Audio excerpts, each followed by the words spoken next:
it's Sandra. Welcome to another episode of Asexualise, my asexual life. This is a place to be for education about asexuality, all things asexual, and I share my asexual life journey in order to help you in yours. So subscribe and hit that bell icon.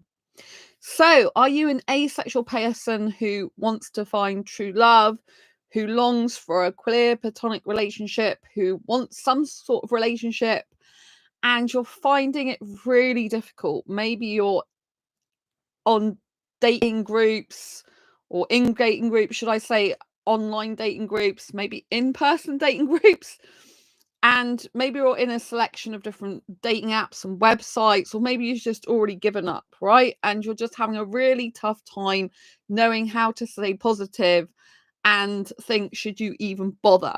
If that sounds like something that you are in the situation of right now, I understand you, and I'm going to give you some helpful advice on how to get through these tough times. So, I'm an asexual person. I'm a sex repulsed asexual, but I have had sex in the past before I realized I'm asexual. I've been in heterosexual relationships for about half of my life. I had my first heterosexual relationship at just 6 years old. And I've been in sexual relationships, and out of those sexual relationships, I had sex with 5 different guys. My boyfriend at the time. I've had good sex and bad sex, so that's not why I'm asexual. My last experience was good like that. It's just I'm really not interested in it. I can't bring myself to ever do that again. In 2013, I was with a Bangladeshi guy, which was really, really good looking to me, really hot aesthetically, but I just couldn't push myself to do sexual stuff with him. And then the year after that is when I went to a counselor and told her that I love kissing and romance, but not sex. And she said the worst thing possible, that you're going to have sex in order to keep a good guy. And this was just horrifying to me, absolutely horrifying. Because how can a guy be good for me if he wants me to do something that I don't want to do, that I don't like to do? That is basically like giving a guy a license to rape me, as far as I'm concerned. And it was a horrible thing that I had to encounter with the counselor, saying that was horrible.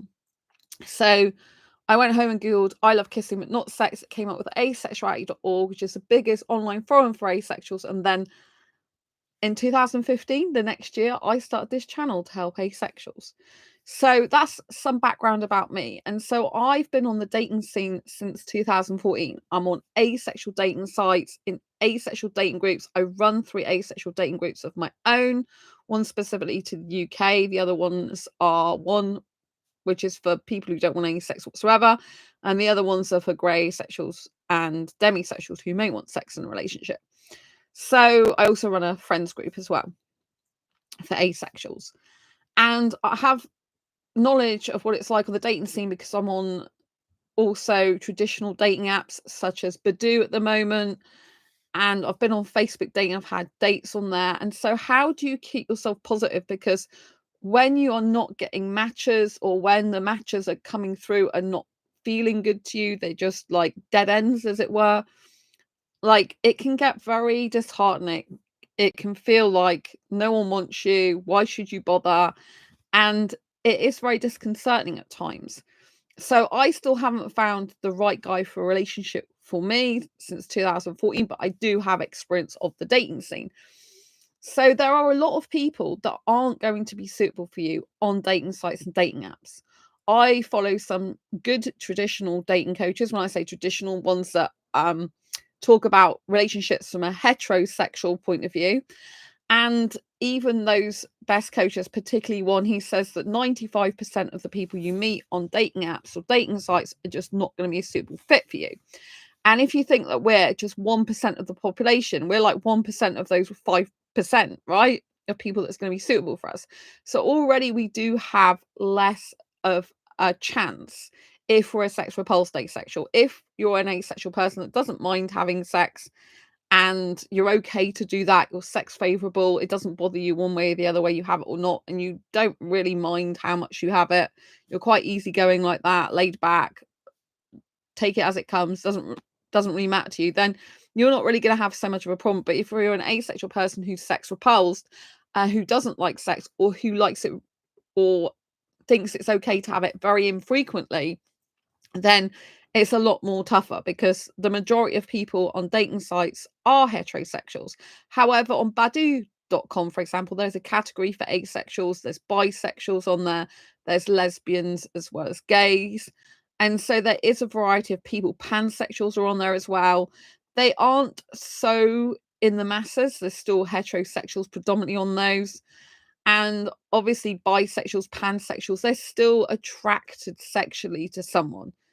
So even if you're an asexual who's sex repulsed and you come across a bisexual person will still usually want sex with at least one gender, if not both genders.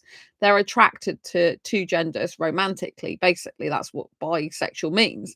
But some of them have a preference for one gender over another. And you might find that even some have a romantic preference for one gender, but sexual preference for another.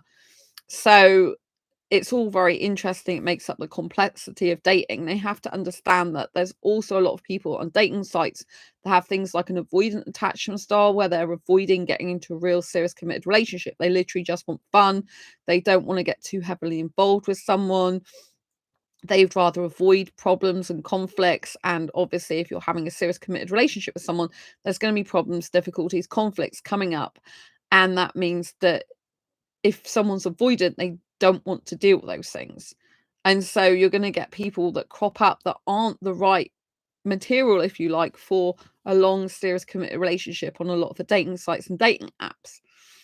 And some of them have personality disorders, and some of them have a lot of trauma. Others have trauma that is workable, they can work with it. So it doesn't mean to say just because someone's got a personality disorder that they're completely bad and you can't be in a relationship with them. But I often find on dating sites and dating apps that some of the people I come across are not actually doing anything about their mental health, whereas other people are. And some people are trying to help themselves through therapy and counseling and try and make their life better, whereas others aren't really doing that. And some have got positive attitudes still to life, even though they've got mental health difficulties. And others have got the negative attitude of, I'll never find someone. Everyone hates me. I always attract the wrong people. Now, even though you might have difficulties and it might be very difficult for you to find the right person, you might have a lot of rejects, ghosting, people not carrying on the conversations. You have to understand that people have got their own problems going on in their own life, and it's not about you a lot of the time. If you're the one that's reaching out to that person, you're the one trying to drive the communication and connection forward, and they don't want to bother.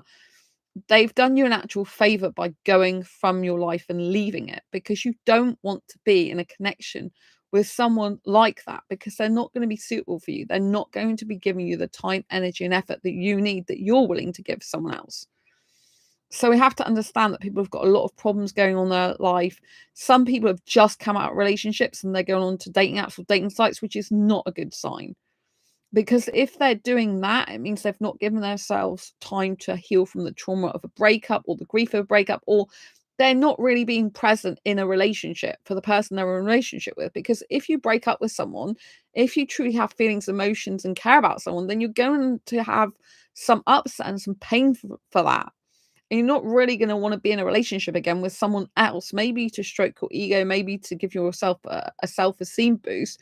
But you're going to feel like, like a bit tentative, a bit like, I don't want to get hurt again. So you're not going to just jump into something. But there are some people on dating apps and dating sites, they're literally just jumping from one person to the next without really feeling the love feelings, the emotions, and dealing with their grief. Or they're not actually that in love with the person they were originally with anyway, to be able to just do that. So you have to understand that there's a lot of problems and issues going on with other people in other people's lives, and it's got nothing to do with you, right? If you're putting time, energy, and effort in, if you're being kind and caring, and you're doing your part, obviously there are things you could do to improve if the situation is you're one of those people that's going, oh, I'm not lovable, I'm ugly, and all this. If you're saying negative self-talk to yourself and you're putting this on your profile, then you're not going to get a very good response. You're either going to get someone who's going to come across you and want to manipulate you because they know that you've got low self-esteem issues, and so they're going to come to like basically like stroke your ego and then manipulate you because you're an easy target, or it's just going to put people off you, right? If you don't love yourself and care about yourself, why should anyone else? And you have to change yourself. And don't tell me you can never change. If you believe you can never change, then you can never change because you won't even try. But people can change. People change all the time. Right? It just means you have to do work on yourself. You have to change your perspective. So when I say change your perspective, one of the ways you can change your perspective is by noticing how many people have issues and problems of their own, and look at what people actually put in their bio. Are they saying, I want a serious, committed relationship?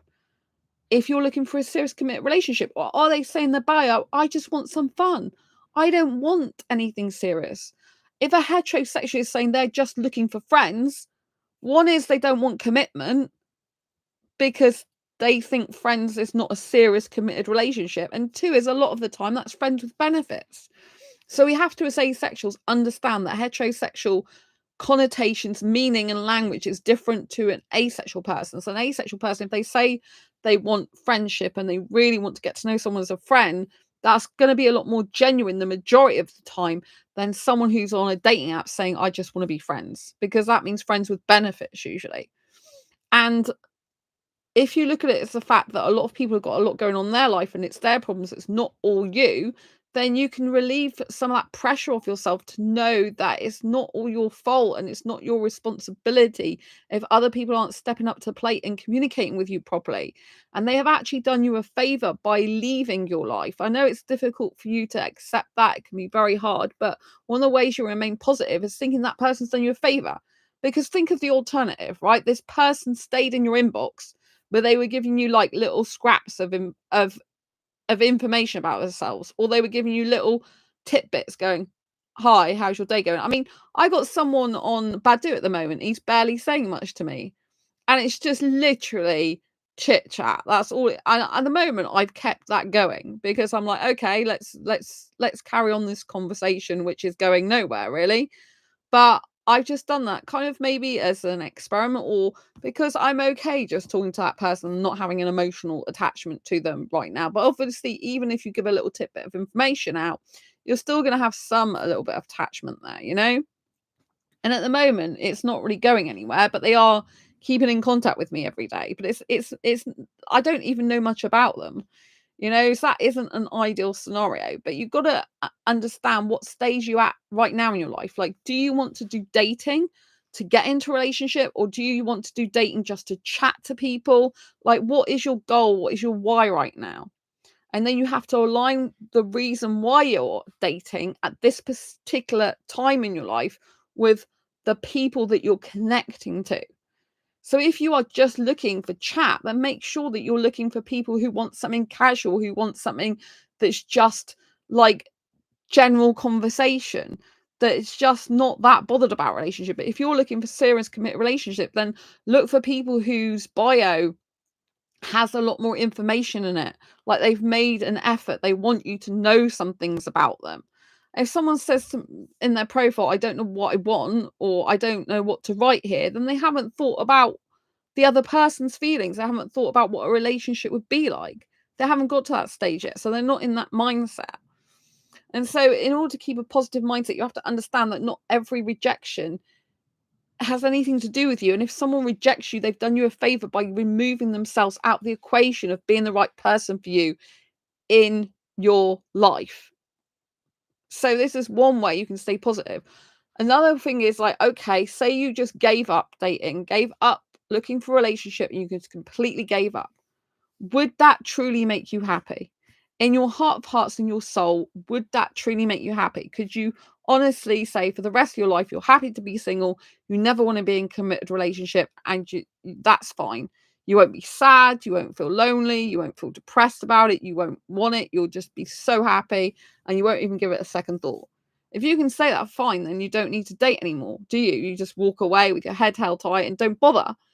But most of us have a part within our souls where we would like some type of relationship with someone. One of the 5 ways to well-being is human connection. And you have to understand that some people are on dating sites and dating apps because they want that connection with other people, but they don't want to take it to the depths of committed relationship. So there are lots of people that want connection, but without the commitment. Again, you can stay positive about this because although it's a negative in the sense there's not so many people looking for the same thing as you, if you're looking for a committed relationship, you can take positivity in the sense that a lot of people are trying to connect with multiple people just because they're trying to survive with their own connection needs. Unfortunately, people tend to put their own needs first a lot of the time. And so they are literally reaching out to try and connect to people because they feel disconnected in their own life, disconnected from the soul. They might be on their own a lot and they just want some connection. And there's nothing wrong with wanting to connect with other people. You just have to understand that the person's intention and your intention, and do they match up? If they don't match up, then we have to move on. Maybe you're okay with some people just chatting to you casually on dating sites, but then you still want to find a serious committed relationship. There's nothing wrong in that unless that person's going to hold you back. Because if you're spending time and energy talking to a person that's taking some of your energy up, then it can be sucking the life out of you, and you haven't got enough time and energy for finding the right person. So don't be in that position. If that gets to that stage where you don't feel you have enough energy to cope with the people in your inbox and finding someone you really want, and just get rid of the people in your inbox that are no good for you. You don't have to ghost them. You can just say, look, we're not suitable, and move on. I had a guy coming back in my inbox, I think I spoke to a couple of days ago, and he's like, oh, I'll message you with the information, like about himself, which is a weird thing to say anyway. And then he didn't bother, and he showed back up in my life going, oh, I like older women, like, don't judge me. It's like, at the end of the day, I like younger guys. That's in my bio. Why would I judge a younger guy for liking older women where I'm a older girl liking younger guys? It makes no sense at all. But I've told him that you said you get back to me. We've already had a conversation. You said you get back to me. You never did. So I'm not interested anymore. Because the way he's speaking is though he's never spoke to me before. So it's just weird. It's abnormal behavior. It's not good. And so we can stay positive in the sense that if we feel we're meant to be in a relationship and we are still out there looking for it, it's a positive thing. And often these hard, tough times, these times when you find it really difficult to find someone and it's really hard, you can use these tough times to remember that when you do find someone who gives you the love, care, respect, time, and attention that you would value in a relationship, that you actually value that person doing that and you realize that they are a good person. And maybe that you could have a relationship with them. The thing is, if we focus so much on the negativity and all the people that don't want a relationship with us, we can lose sight of the people that are in front of us that actually do, that come into our lives. We don't have to just do online dating as well. One of the best ways to meet someone is actually offline, in person. Meetup.com group, for example. They have different groups on there, different social activity groups that you can go to. You could meet someone at a supermarket. You could meet someone at a conventional business seminar or pottery class. So we don't have to just stick to online dating. Sometimes it's better to meet someone in person.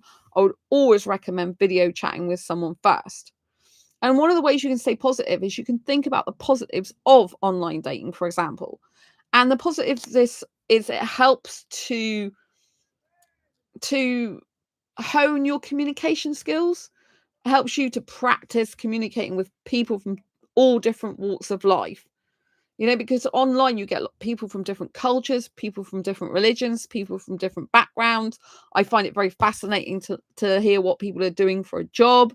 And, it's like sometimes you can kind of think, is this person's personality, how they're coming across in their bio, suited to the job that they've said they're doing? And some of it can be hilarious online dating, really. I mean, some of it I just can't keep a straight face over. I mean, there's some guys and they'll just have this great big wet fish in their hand, and I'm thinking, what does that prove? Like, to me, that's not manly. It's quite pathetic, if I'm honest. I don't like that at all. I'm like, you caught a big fish, big deal. What does that do for me? What does that do for my life? Does it mean you're going to be committed to me? No. Does it mean you're going to be loyal to me? No. Just because you can have a big fish in your hand, what does that mean?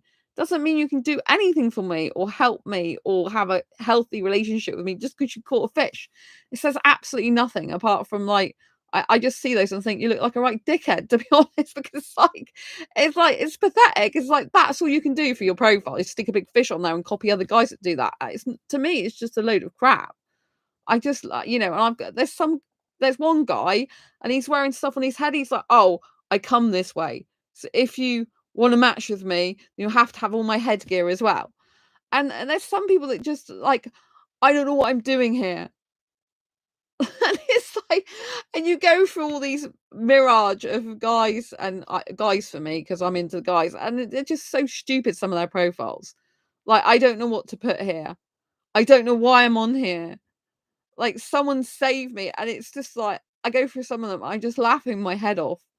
And some of them, the things they have in their photographs, I'm like, why would you put that? You look like you're a joke. And I just can't stop laughing. So sometimes online dating can be quite fun and a good chuckle, but it can get very addictive.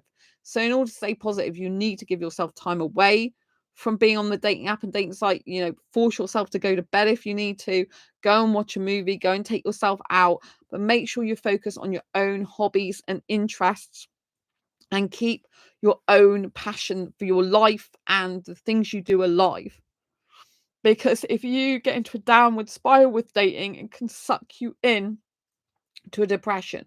So make sure you make space for things in your own life. I'm doing a 3-day boot camp at the moment. That means I'm a guest on, like I'm a guest. Is that the right word to use? I'm a participant, I should say, rather than a guest, if you like.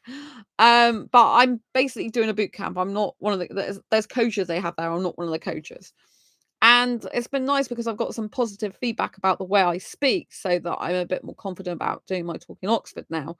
Because some people I met on there are actually talking in Oxford, so I'll meet them there.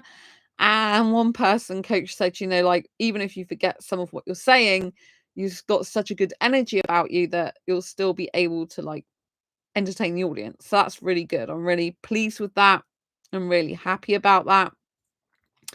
I'm still a bit nervous about Oxford. I'm still got to like manage my talk. There's so much I've got to do for my talk. There's a lot to remember, but I'm getting there.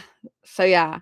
So it's good to have positive feedback. So treat dating a bit like an adventure in the sense that the people you meet, the different situations you come across, that it's something new in your life. It's something fresh and different in your life that you can use as a tool to help you learn about other people, to learn about communication skills, to learn not how to do dating relationships, to learn about the things that aren't attractive in dating relationships, to learn about the things that other people are blaming other people for in their past relationships, when clearly you can see sometimes they're the ones with the problem. I'm not saying that's always the case, but sometimes it is. Right. And, I look at pictures and some guys, I'm like, if you just shaved your beard off, you would look so much better. Or your hair, like your hair's like a complete bush stuck out and your beard's just like all over your face going wild. Like, at least tidy your beard up and stuff. You know what I mean? You make yourself look presentable. Why should anyone be in a serious committed relationship with you and want to like the best for you if you don't want the best for yourself, if you let yourself go, if you don't care about yourself?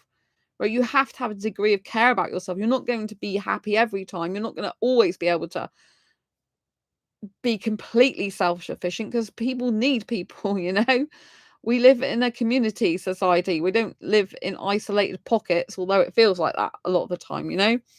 So people do need people. They do need human connection. That is healthy. It's just that you've got to make sure those connections are healthy for you. And you're never going to find a person that's perfectly healed, because most people never heal from all their past traumas.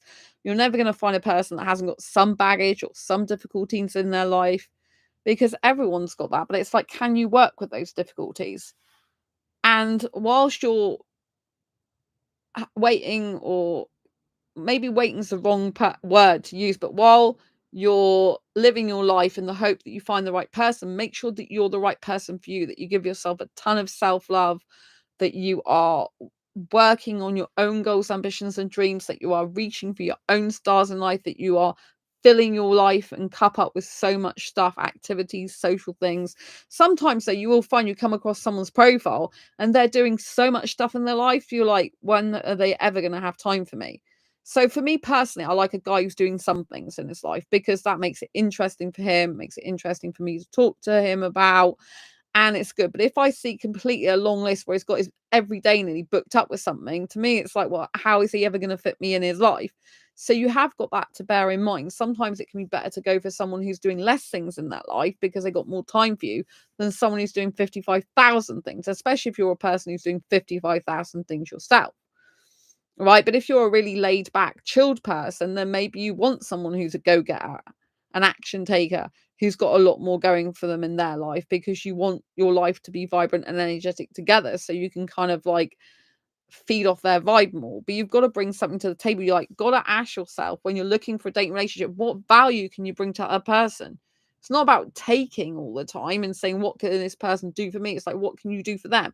It should be a mutual exchange of wanting to help that person, not because you expect something back, but because you know that relationships are based on trying to be equal as much as possible. You're not always going to have equality, but like give and take, like, you want to be able to do things that make the other person happy in the realms of what you want to do and that's comfortable for you and that you enjoy. But you also want reciprocity, right? Sometimes I can have a situation where I'm giving a lot to a relationship or friendship with someone, they're not giving that same respect, love, time, care, and attention back to me. And it's up to me to wake up to that and realize I deserve better for that. I deserve better than that, right? But also, we have to take into account that all the trials and tribulations and difficulties we go through in our life with dating relationships, when we find the person we're meant to find, it'll be worth it, knowing that all these people discarded themselves from the equation of being the right person for us. Because you can't be with the right person if the wrong one is still in your life. So if these people have ghosted you, they've rejected you, if they've left your life, then they're not the right person for you because they didn't choose you. In order to be the right person, they have to have chosen you. So yes, I had the vision about a guy who I thought was my soulmate before a guy came into my life last month. But he wasn't my soulmate, right? The vision was him, but he wasn't my soulmate. I got that wrong, and I have to admit that to myself, right? He loves someone else. That's fine, right? And because he didn't choose me, I'm not his chosen one. He's not the right guy for me. And yes, sometimes that does hurt, admitting things to yourself when you thought someone was the right person for you and they're not, or they had the potential to be the right person for you, or you had a vision and it didn't turn out the way you wanted it to. But let me let you into a little secret. Just because something doesn't turn out the way you thought it would or how you want it to, there is something better around the corner. From every tragedy and adversity in your life and difficulty is born tremendous amounts of success. For every down you have in life, there's got to be an up. So I consider the fact that I've had so many difficulties trying to find the right guy for me, that eventually when the right guy does come along, it will be an incredible, healthy relationship that will be successful. There's not necessarily going to not be road bumps, but it'll be hugely successful if I get into a relationship. If that's the right thing for me, God might have other plans. He might be like, "Hey, I don't want you to be in a relationship with anyone. You're not meant to be in a relationship with anyone because you can fly much better as a solo artist of life. You can have so much more fun, write so many more books, be on your life path even more. And I don't want you in a relationship with people holding you back." And that might be the case at the moment, that God, the universe, has got bigger plans. And the universe, if you don't believe in God, like the universe, the way of life, whatever you do or don't believe in, just sometimes it's a higher power that has other plans for us in our life in this lifetime. And being in a relationship at a certain point in time, if that's not feasible for you or it's not right or it doesn't happen, it's because it's not meant to happen. It's not meant to happen for a reason. Because if I get into a relationship with a guy, I have relationship anxiety, it causes me a lot of difficulties. If I get into a relationship with the guy, right, and he's not the right guy for me, I'm going to just be able I'm not going to I was going to say I'm just going to be able to be dysfunctional and not in a good way. What I meant to say is that could make me dysfunctional. It could make me like when I say make me dysfunctional, it might be the wrong word to use. Make me debilitated, right? Because if I have anxiety and the wrong person comes into my life, they're going to push my anxiety levels up more. because they're not going to be the right guy for me, right? And so therefore that can be debilitating is the word I'm trying to use. And well, if you've got a relationship where one person feels debilitated, it's going to be a dysfunctional relationship anyway, right? So the wrong person or people need to go from my life so that I can have a healthy relationship with myself and in my life with myself, and I can function properly in order to be able to do the things I need to do and the dreams I need to achieve. I've got so much stuff I need to achieve in my life, and I'm not able to actually do that if I'm held back by the wrong guy or guys, right? So you have to understand that everything happens for a reason. And even if these times are really difficult and tough, know that you're right where you need to be right now, and that there's other things at play, and that maybe you're just not suitable for a relationship, or a relationship isn't suitable for you at this point in your time in your life. I do get a lot of pleasure out of being single. So it might be that God is like, like, you're so young, right? You need to be able to go out and do the public speaking more. You need to get really good at that. You need to be able to write more books. You need to be able to do a lot more things in your life and be in an even better financial position in the future, be in a better home life position.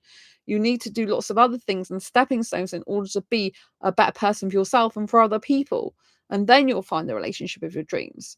If I'm doing different stuff, if I do more and more with public speaking, and have more public speaking engagements, and I go in different venues, I'll be meeting other people. I'll be meeting different guys and things like that. So that can create opportunities for me that currently I don't have. And an entrepreneur person is more likely to be open-minded than someone who's just doing a regular 9 to 5 job and doesn't really think for himself. Entrepreneurs are very conscious creators usually. And there's a lot of younger guys in their early 20s, like even between 21, 23. That's quite common for them to be having their own side hustle or business, even successful. Younger guys in the early to mid 20s are crushing it in their business. And in some ways, it's not good because it means they're unavailable for a relationship. But the guys that have done the work in terms of working on themselves and thinking about having a serious committed relationship, and that they're at that stage, will be more suitable for me. Because by being more open-minded, they'll be respectful of my asexuality. They'll be respectful of what I'm doing in my life, and they will understand that my asexuality is part of my life, as well as like what I do business wise, so I'm not at that stage yet where I am doing loads of public speaking. I'm just starting my speaking career, if you like.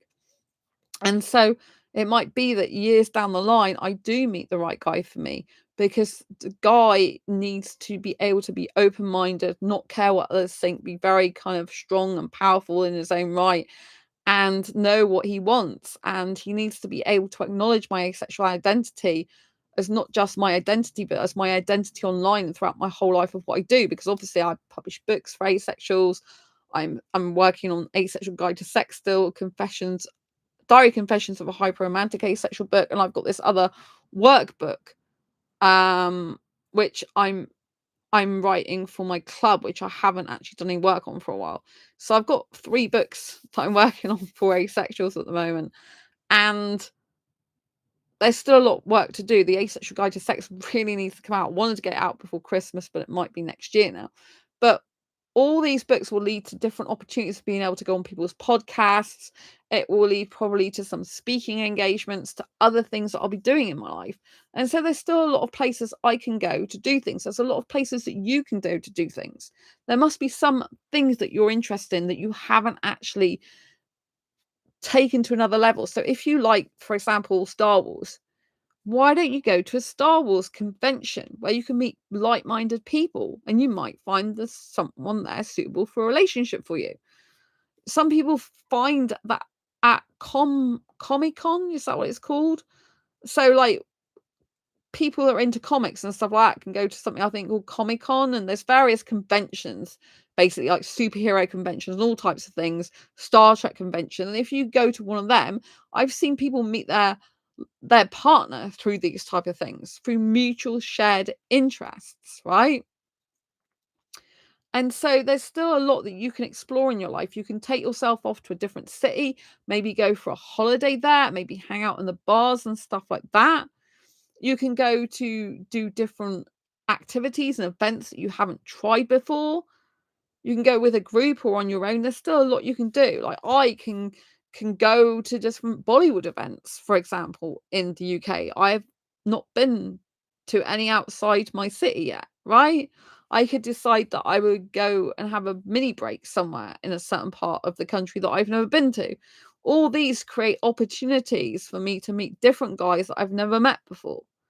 Whenever I'm at a business seminar or an event, again, this creates opportunities for me to meet different guys, right? But the difficulty with dating relationships is you have to have someone else who's at a stage in their life, ideally, where they are looking for a serious committed relationship like you. Doesn't always happen that way. Some people come across their life partner when they've just decided, I don't want a partner anymore. I'm happy on my own. I'm happy being single, and wham. Then they get hit with the person of their dreams, right? And it's like, okay. But you have to be thinking like now, like how could you fit someone in your life anyway? If the answer is you couldn't, then you don't want to be looking for a serious committed relationship. If you want dates without actually having a serious committed relationship, that's a lot easier to get, right? Because you can just video call someone, and if you like the look of each other and like talking to each other, then you can arrange to meet up in person. Do this publicly. Don't have someone coming back to your flat or home because they are really just looking for sex.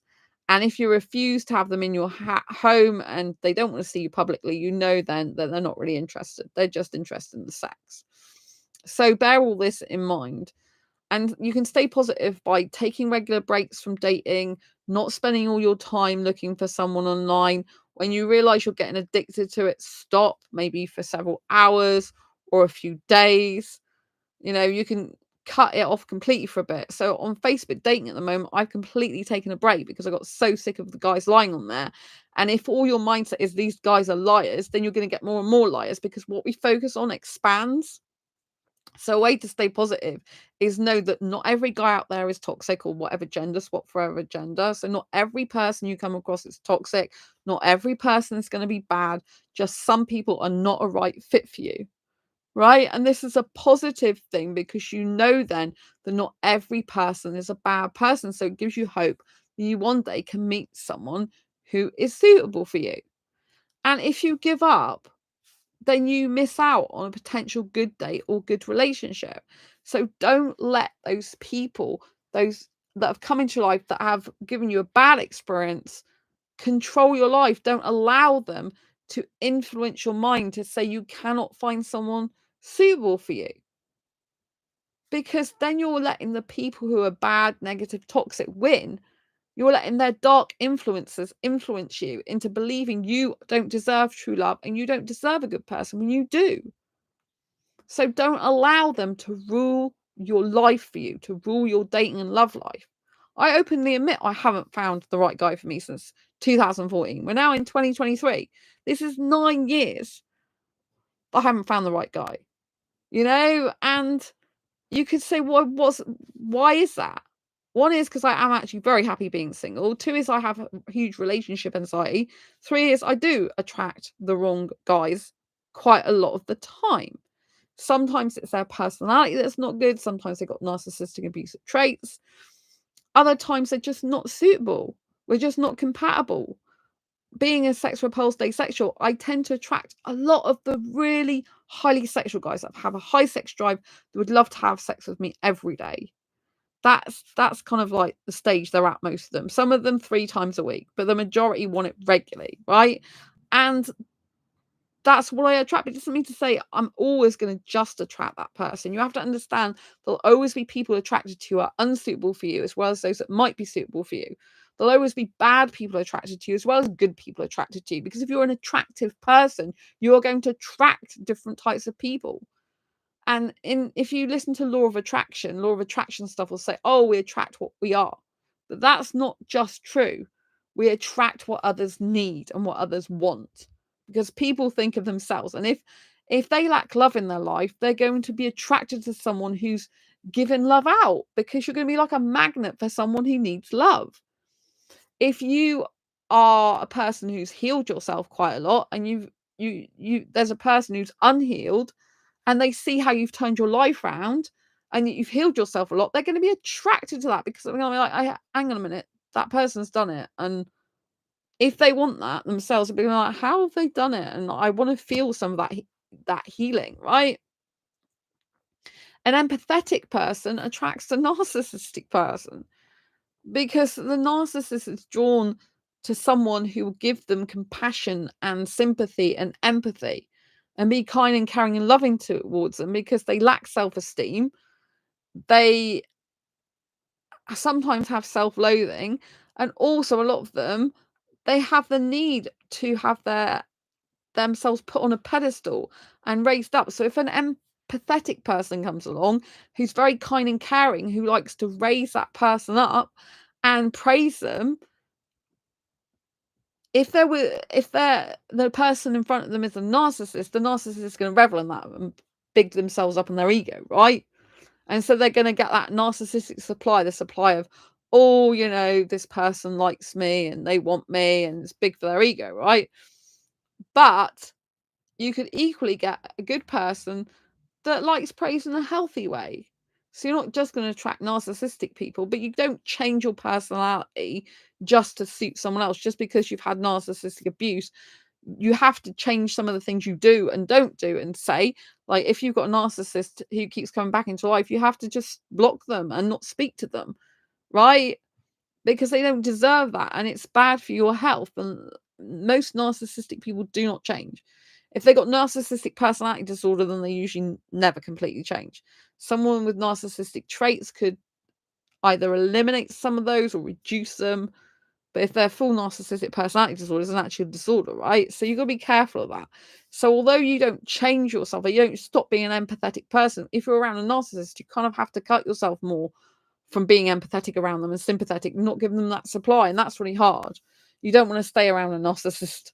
I had to change some of what I did just so that they wouldn't get their narcissistic supply, and I eventually got away from the people and person. So be very careful and aware of people that are energy vampires as well, that will literally talk to you because they've got nothing better to do with their lives and they're bored. Just know that not everyone's going to be right for you, and that's okay. Remember to live your life fully, openly, honestly, with courage and conviction. And if someone rejects you, that's their bad. It's not your bad. But it's healthy for you to have people who are not healthy for you to go from your life. You do not want to be around people who are unhealthy. You need to be around people who are loving, kind, caring, committed to fostering positivity with you and being with you and wanting to spend time with you and getting to know you, who genuinely cares about you as a person.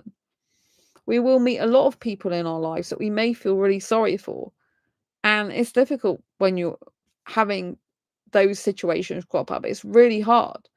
As an empathetic person, if you're empathetic yourself, you'll know how difficult it can be if you see someone struggling with their mental health, with depression and things like that.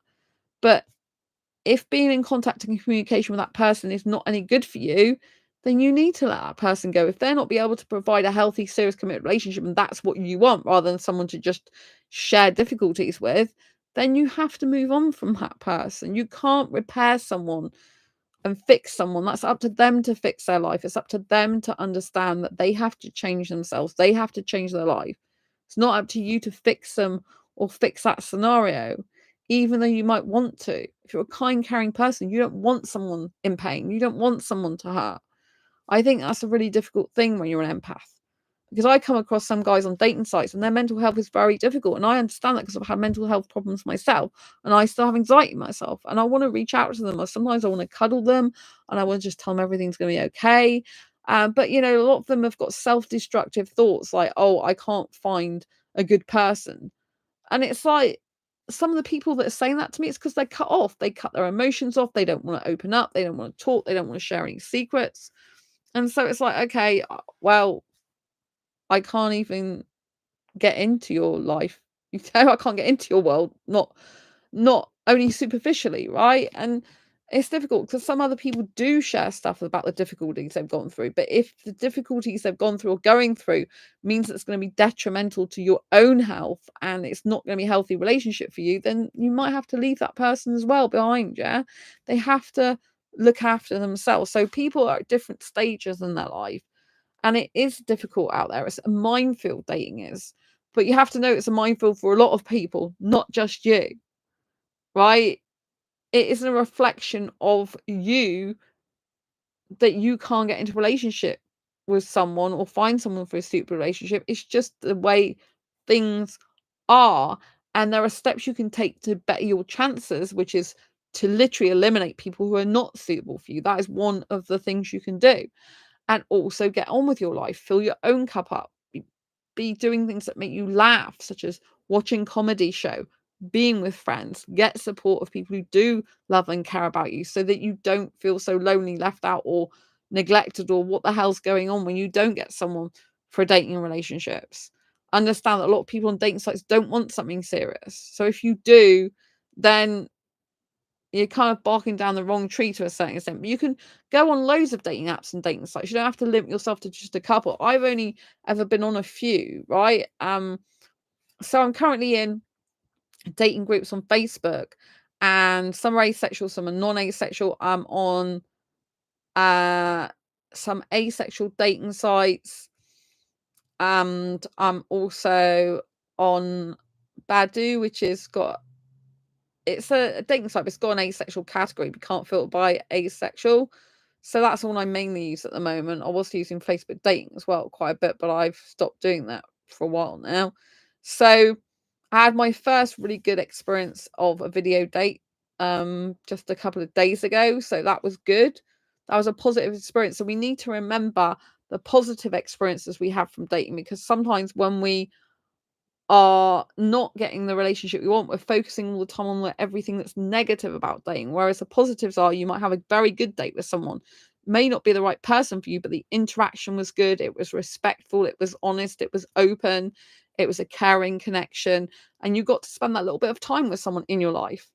You got to learn about someone, you got to know about someone. This helps you practice your social interaction skills. It's very good if you've got social anxiety to be able to speak to someone on camera first, right? It can help you develop those social skills. You can come across someone who is great in messaging, but you get to video call and they're not who you thought they were.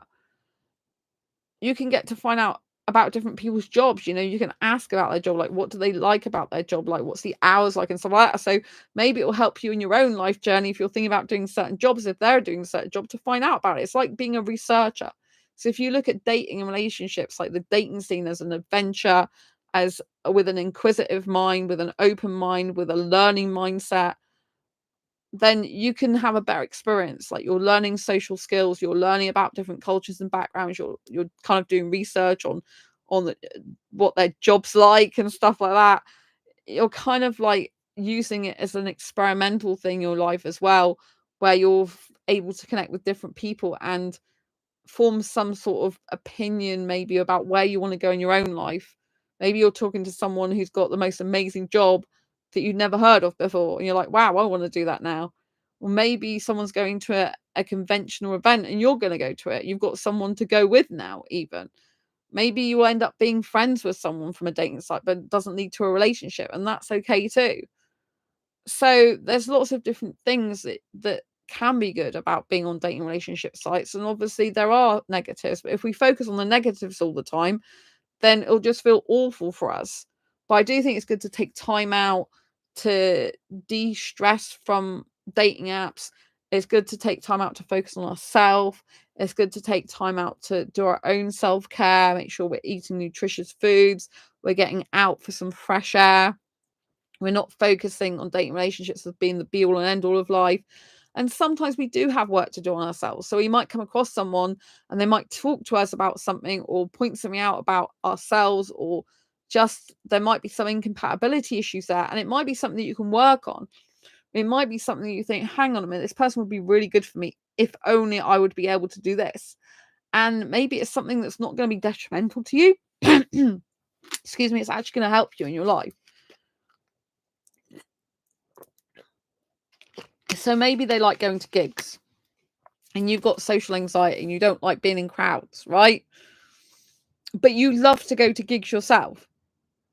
So you could look at this as an opportunity to be able to change that by actually being with a person and going to maybe a smaller gig at first. Because if they're used to going to gigs, you're not used to it, you'll have some sort of sense of security there if they turn out to be a good person for you. So maybe you could go to the cinema together and watch a gig at a cinema, because they do like concerts and stuff now, don't they, on the cinema screen? So maybe that you can start off small by doing that and having a date that way. But always date someone on video call first. So if only the only difference is I like everything about their profile, but I don't usually go to gigs, but I'd love to, then you can work on that, right? Maybe you have a problem with opening up emotionally, and that's something you could work on with a therapist. Maybe that's what's holding you back, that you can't connect to people emotionally because you don't share your emotions.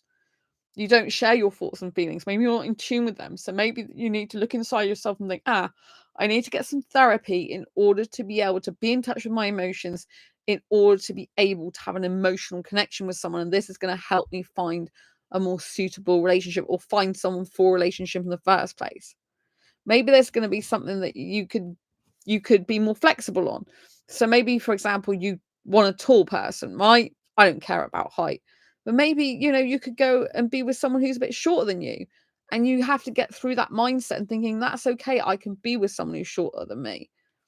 And the reason is because their personality is more important. Do you know what I mean? So you can look at dating as a way that can be good for you or bad for you, that can help you to change yourself in some ways for the better, and that can grow you as a person, grow your social skills, grow your knowledge of different jobs and insights into different people's backgrounds and situations. And it can help you see things from other people's points of view sometimes as well, which can be helpful. Like you might come across someone and they might tell you they do a certain job, and you might think, my gosh, if I did that, I'd absolutely hate it. And you can find out that they love it. I used to work in retail for years, and some points in my life, I used to love working in retail. I don't want to work in, I don't mind doing online retail, but I don't want to, like, as in selling my own products online, but I don't want to go back and work for an employer in retail, right? But, I used to love talking to customers. I used to get a buzz out of selling physical products to customers.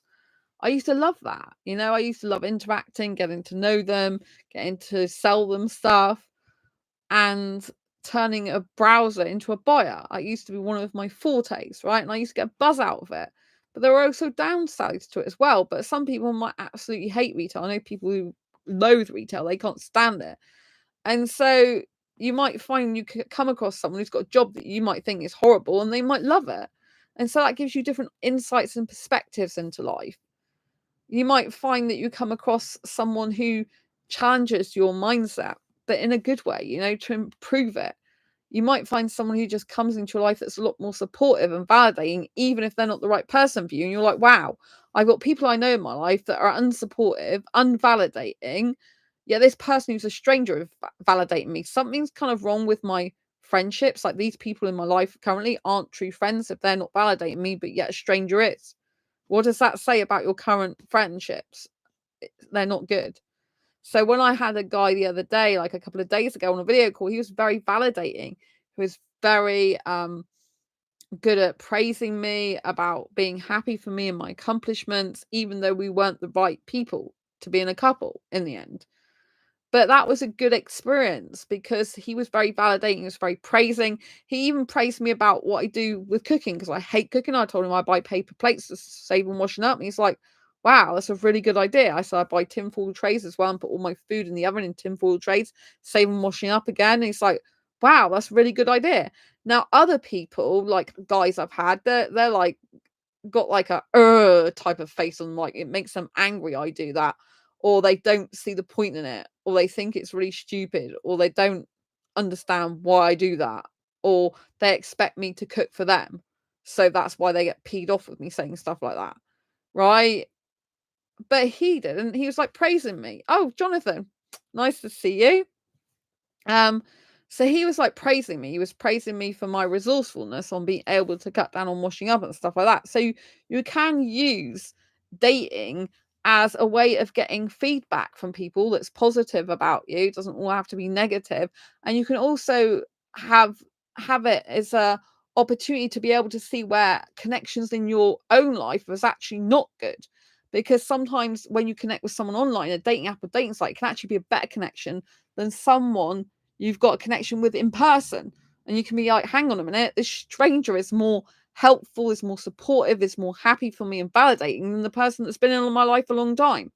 I don't know if you've ever found that yourself. You might find some Facebook friends who you've never met in your life are much more supportive and validating than some people that have been in your life for years or months. And you're like, what the hell's going on? It's only when you have people come into your life that are strangers that are validating you and praising you and being in awe of your awesomeness that you realize, hang on a minute, there's something else going on in my life, in my in-person life, that's wrong, that's disconnected, that's not good for me. And then it can help you look at those situations and those people. Thanks for the thumbs up, I appreciate it. So this can be a really good thing in dating. Not everything in dating is negative. Some of these things can be very, very positive. And when I look at this guy that I had a video date with a couple of days ago, although it didn't work out, I was able to see the distinct difference between him, who's clearly, as far as I can tell, I mean, I only met him briefly, but he wasn't being narcissistic towards me. He wasn't being unsupportive. And so I actually found that refreshing because he has got a background of difficulties, family difficulties, shall we say. And so he comes from a place of some unhealthy background stuff going on, right? And what I find with a lot of guys who've got unhealthy background stuff going on is that instead of actually taking therapy, doing counseling work, doing some work on themselves, they take it out on their future partner, on the people in their life. They become like abusive themselves, or narcissistic, or ungrateful, or bad attitude, and instead of actually realizing what went on in their family dynamic and thinking, I do not want to be this type of person and I don't want this happening to me, which some people who've been through difficulties with family dynamics, they go the opposite way. Like, I never want to be like this sibling or this parent or this grandparent, right? They go the opposite way completely, right? But other people I come across, guys, they're like taking all the problems that they've had in the family dynamic and they're literally pushing them onto or projecting them onto the next person that comes along in their life. And instead of actually healing themselves through trying to get into a secure, committed, healthy relationship or connection with someone, they're actually taking the problems they had and they're creating those problems in the current situation by still being in their head. So, for example, if they were neglected in childhood, instead of actually being with someone who genuinely cares about them, wants them in their life, who's seriously committed to them, they'll push that person away and they'll like reject them. And that ends up in them feeling neglected themselves. And therefore they'll be like, oh, it's just like my childhood, I'm neglected. Whereas actually the person in their life genuinely cared about and wanted them, wanted a connection, but instead they were avoidant and pushed them away. So you've got to understand there's different people and you have to choose who you want to become and who you are becoming. You can choose to create the patterns that were in your past dynamic with your family that weren't good, and you can choose to push them on someone else, or you can choose not to be like that. Both have difficult consequences, by the way, because if you choose not to be like your family dynamic, you can go completely opposite the other way and be a doormat. And then you can get a user and a manipulator come into your life as well. So you've got to be very aware. Thank you for the thumbs up. Very aware of who you are. But through going on dating sites and speaking to different people, you can actually find these things out about yourself that you may never have noticed before. You can begin to see patterns of people that you attract or that you're attracted to and who are attracted to you. But once you get some good people coming through and you're like, hang on a minute, this person doesn't really know me, but they are talking nicely to me. They are praising me. They are validating me. Oh, fight happiness. Good morning, dear. Mwah, mwah, mwah, mwah, mwah. Lots of love to you. So when you've got someone good who gives you a good experience and is validating and is praising you and things like that, and then you compare that to people who've gone before, like if I compare that to guys that I've had that have said, oh, I really interest in you or like you or care about you, it's like, well, you really don't care about me. You're really not interested in me. You're really not good for me, because there's this guy that come into my life that I didn't know. We weren't suitable. He was honest in the end. And the good thing about this guy, right, the one I had a date with a couple of days ago,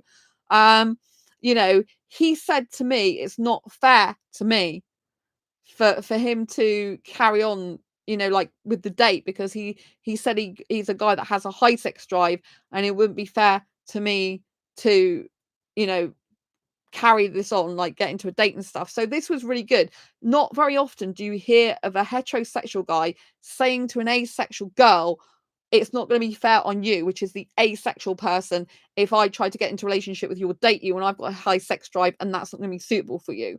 So I thought that was really refreshing. It's taken a very good thing,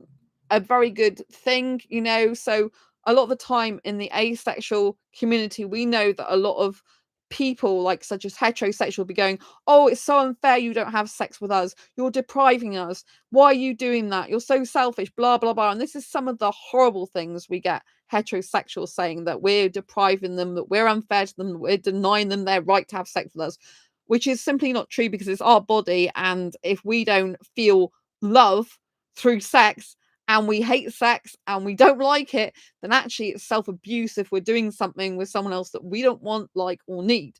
Right? There's no love in that. There's no caringness in that. But we can get a lot of backlash from heterosexuals who think we're depriving them and being unfair to them. So it's very refreshing to see this guy who's heterosexual, who's British, 20 years old, having a good head on him, being very validating of the things I've achieved, being very supportive, and then saying, because he did arrange a date with me and him, and then said, actually, I can't do the asexual thing.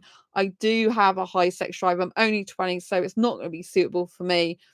And he was honest about that. And because I don't think it's going to be fair to you, because I was explaining how I found out I'm asexual in 2014, and that sex was an expectation at the end of the night from heterosexuals on dates that I went on in the past.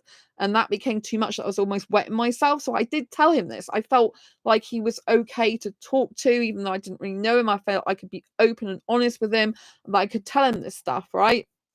And so it was very good for me to be able to have someone who was listening, actively listening to me.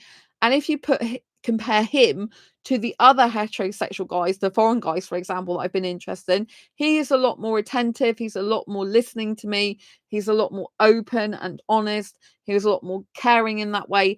And he put my needs before his own in the end, and realized that he was being unfair to me, because if he's got a high sex drive and I'm nervous about being around heterosexual guys in case they want sex with me at the end of the night of a date, then he knows that's not going to be healthy for me. I told him I get relationship anxiety and stuff.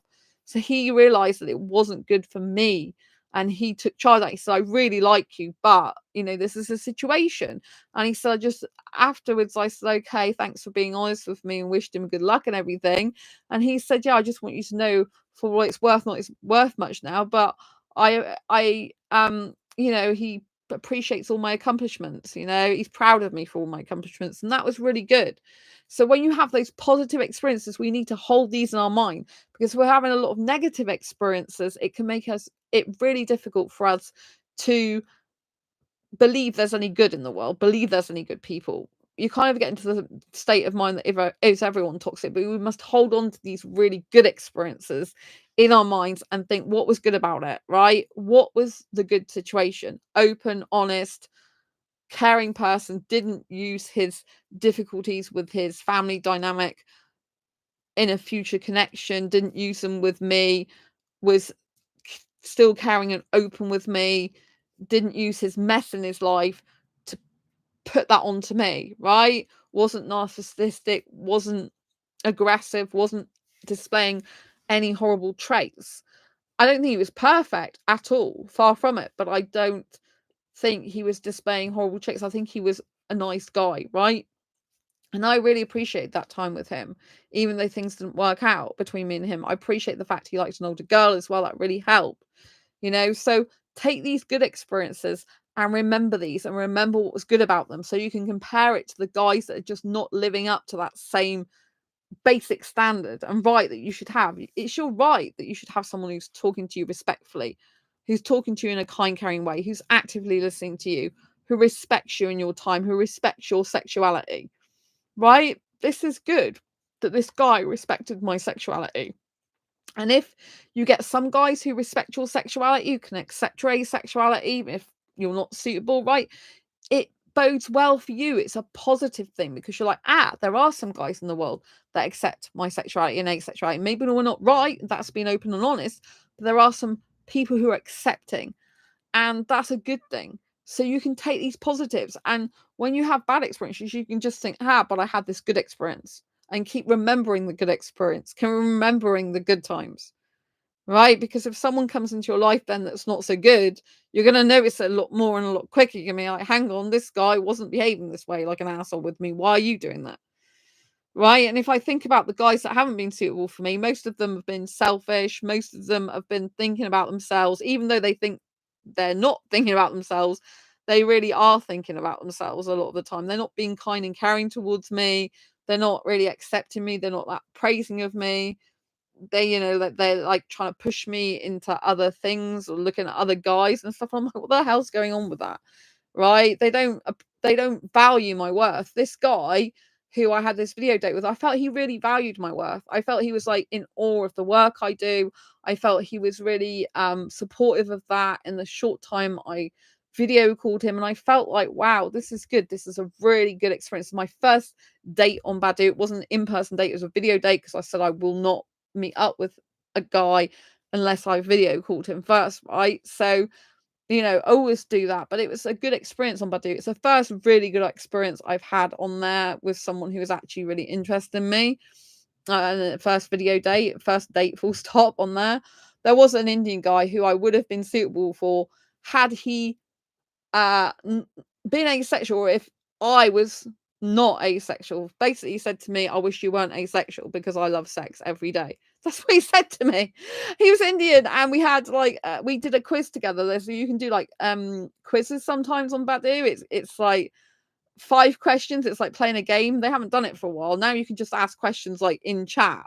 But they have like a thing where you get timed and you can talk to people that you've never actually come into contact with before, so you can get to speak to a more variety of people, but you don't speak to them until the end. So you do 5 questions and answers, and that you compare each other's at the end, and then you can talk to each other. But obviously you don't know what they're looking for because you haven't seen their bio. These are new people usually, and when you see their bio afterwards, a lot of the time they're not suitable for you. And there was this Indian guy, and we could tell we had a connection straight away, and we had to like separate because we knew that we weren't suitable. He wants sex, I can't do sex. So that was it. I mean, I could physically if I really wanted to, but I can't physically because of the sense I don't want to, you know what I mean? But I'm physically capable of sex.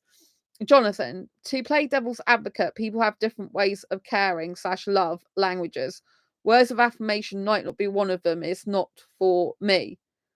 Right, yeah, I've got about love languages in my Asexual Guide to Sex book. I talk about lovelanguages.com, which is where the love languages originated from. So I only touch on that. I don't go into it in depth, but different people do have different love languages. But although your love language might not be words of affirmation, you still would want someone surely to say kind, caring words to you and praise for you, rather than having someone who puts you down, someone who doesn't appreciate what you do in your life. Do you know what I mean?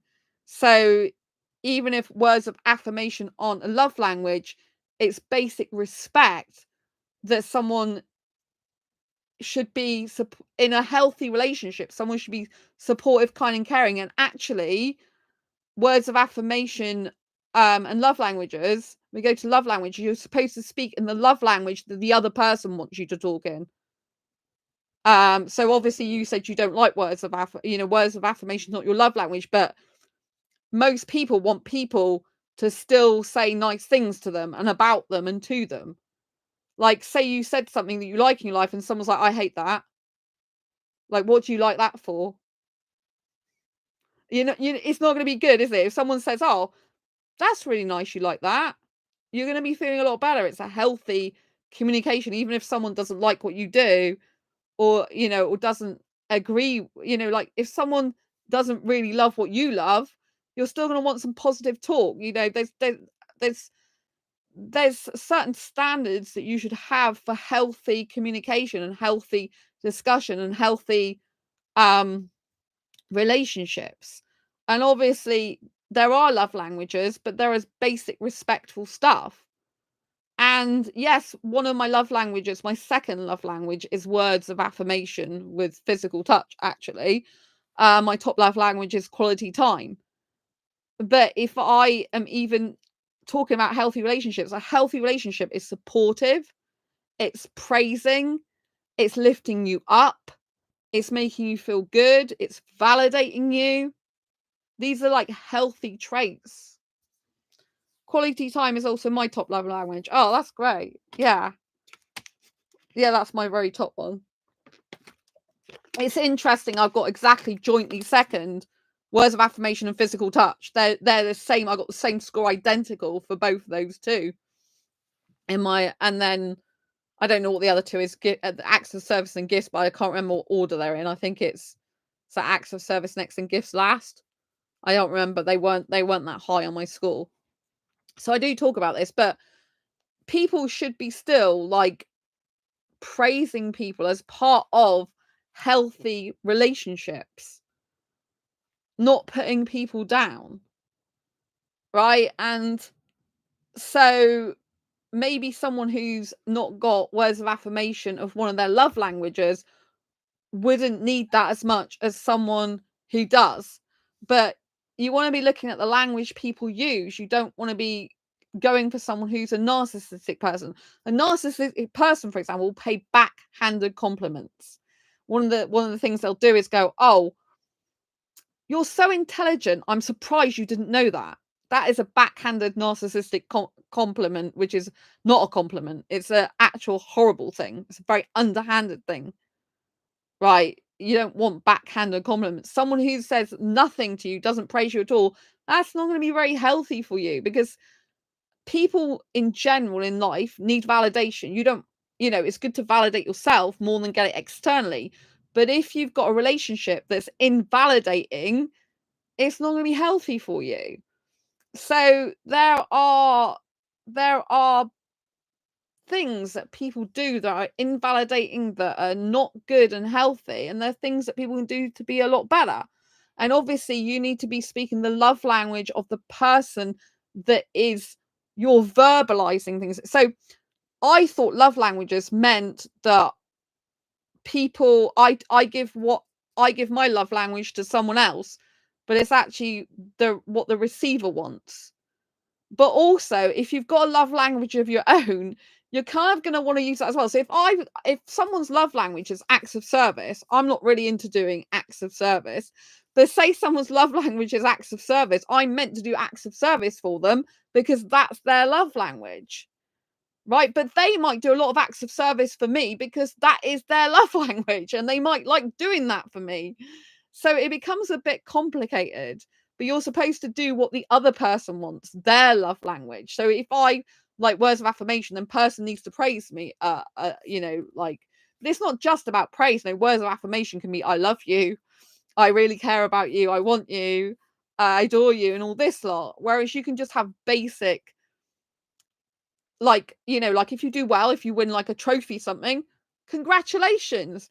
If you have a milestone in your life, that's amazing, right? You want someone who's going to give you some praise, right? So words of affirmation can be like constantly validating you and bringing you up and giving you a lot of it, but you want someone who's still going to praise you, who's going to lift you up. In a healthy relationship, you're meant to grow together, and it's supposed to be a growth that where you support each other, right? Like, I have a best friend, I don't do everything they do. We are different in some ways, right? He loves going on walks. He'll go on walks for miles every day. That's not suitable for me. He will go in the countryside, not speak to anyone, and that's amazing for him. And I praise him on that because it's good for his mental health, and it's good for him to feel good about himself.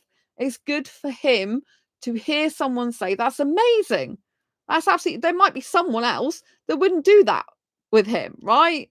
So some people who don't get any positive feedback, if they've had a dynamic in their past, especially if they got no positive feedback, then they need that in their life, because it's a way of helping enable them to feel like they're worth something, they're valued, they're respected, they're cherished and adored. So you can say something like that, which is a loving, caring thing, without even saying I love you, right? Because, like, personally for me, in a relationship, I would like the guy to say I love you if he loved me. But I haven't had that for ages because it hasn't happened for ages. So I love myself anyway. But me and my best friend sometimes say, I love you as a friend, you know? So that's really cool.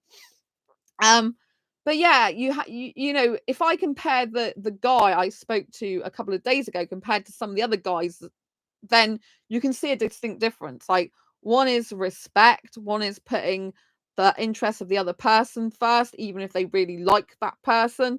Another is like being open and honest. Another is that they're not letting their difficulties in their life overcast someone else come into their life. You know, I find that with some of the guys I've spoken to on dating sites, they've got a lot of difficulties in their own life, but instead of thinking, I've got someone interesting, a nice person in front of me, let's listen to them and let's be kind, caring towards them. It's more like, I've got these problems in my life and I'm gonna kind of shove them on you, or like not be receptive to you, or not be nice to you, or not appreciate you because I'm too busy in my own head and in my own mess to actually appreciate what got in front of me.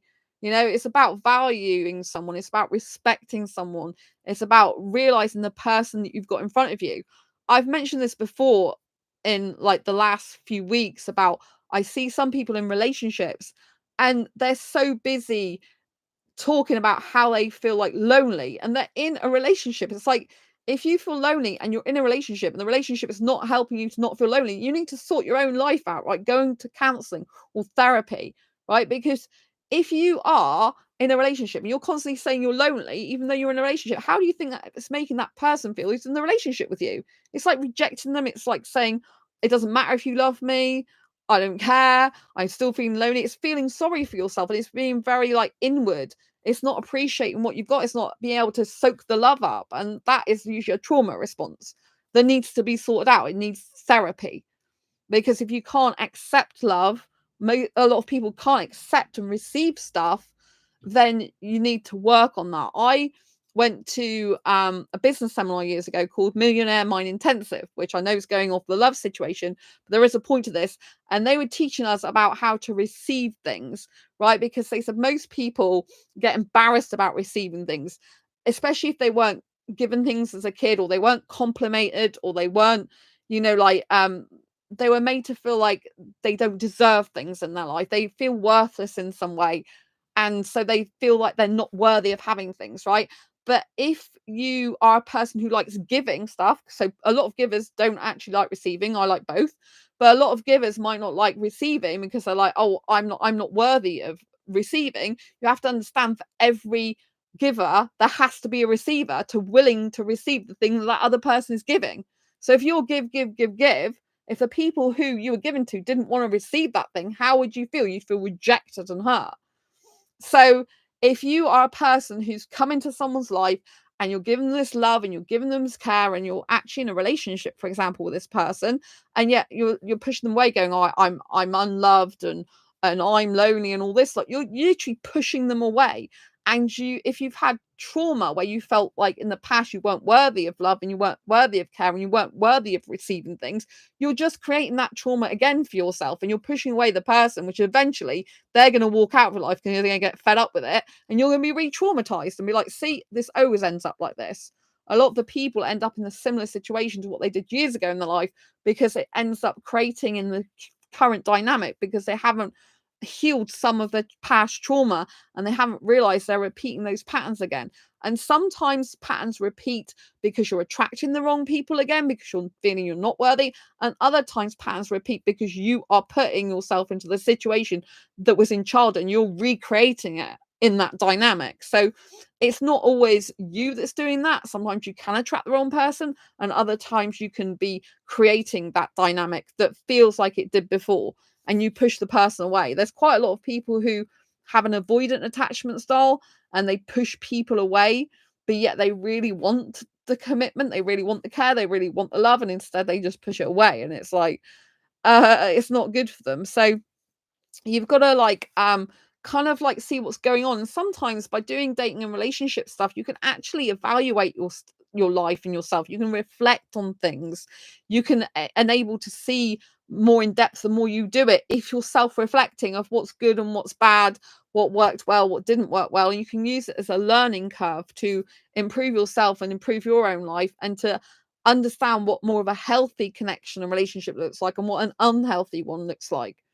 If you've got a person who's a stranger that's validating you and praising you and supporting you and being kind and caring towards you, and that's lacking in your own life outside of that, you've got to say to yourself, there needs to be some drastic changes in my actual in-person, offline life, because you shouldn't be feeling that way. You shouldn't be feeling like you've got no support, no one's caring, no one's valuing your worth, right? You might be around people that don't value their own worth, so therefore they can't value yours, which is quite common. If someone doesn't value themselves, if someone doesn't see their own worth, they might find it really hard to see worth and value in you, and therefore it's not going to be a healthy connectional relationship for you. So you have to take all these things into consideration. But if you use dating and relationships like a tool for being able to discover things about yourself, discover things about other people, discover things about different jobs and backgrounds and ethnicities, discover what make people tick and motivate, so you can use it with a more curiosity, adventurous mindset, is going to help you to stay a lot more positive in dating relationships than it is if we just think everyone's toxic and crap and bad for us, which it has gone through my mind sometimes.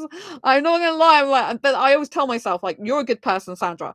If you're a good person, that means there's good guys out there. And you know people that have been good guys and that are good guys in life. You know, like the entrepreneur world, there's quite a lot. My best friend's really good, you know? So you know there are some good people. So not everyone is like this. And you just have to keep that in your head. You have to keep reminding yourself, like, who do I know in real life, offline, that's a good guy or a good person, whatever gender you're attracted to, right? Who do I know that I come into contact with regularly?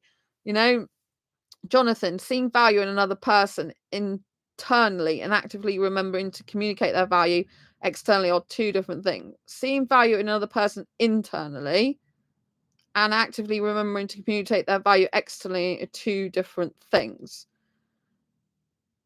Yeah, I mean, you need to be able to part of like communication skills, right, is to express yourself. And so if you see value in someone internally, but you're not actually showing them that, then that's going to be a disconnect. You're going to have a disconnection there. If someone says they love me, but they're not showing me love, that's usually not a proper love, right? They may feel they love me, but if they're not showing it me by their actions and their words have to be in alignment and match up to be genuine. You know, they both have to match up.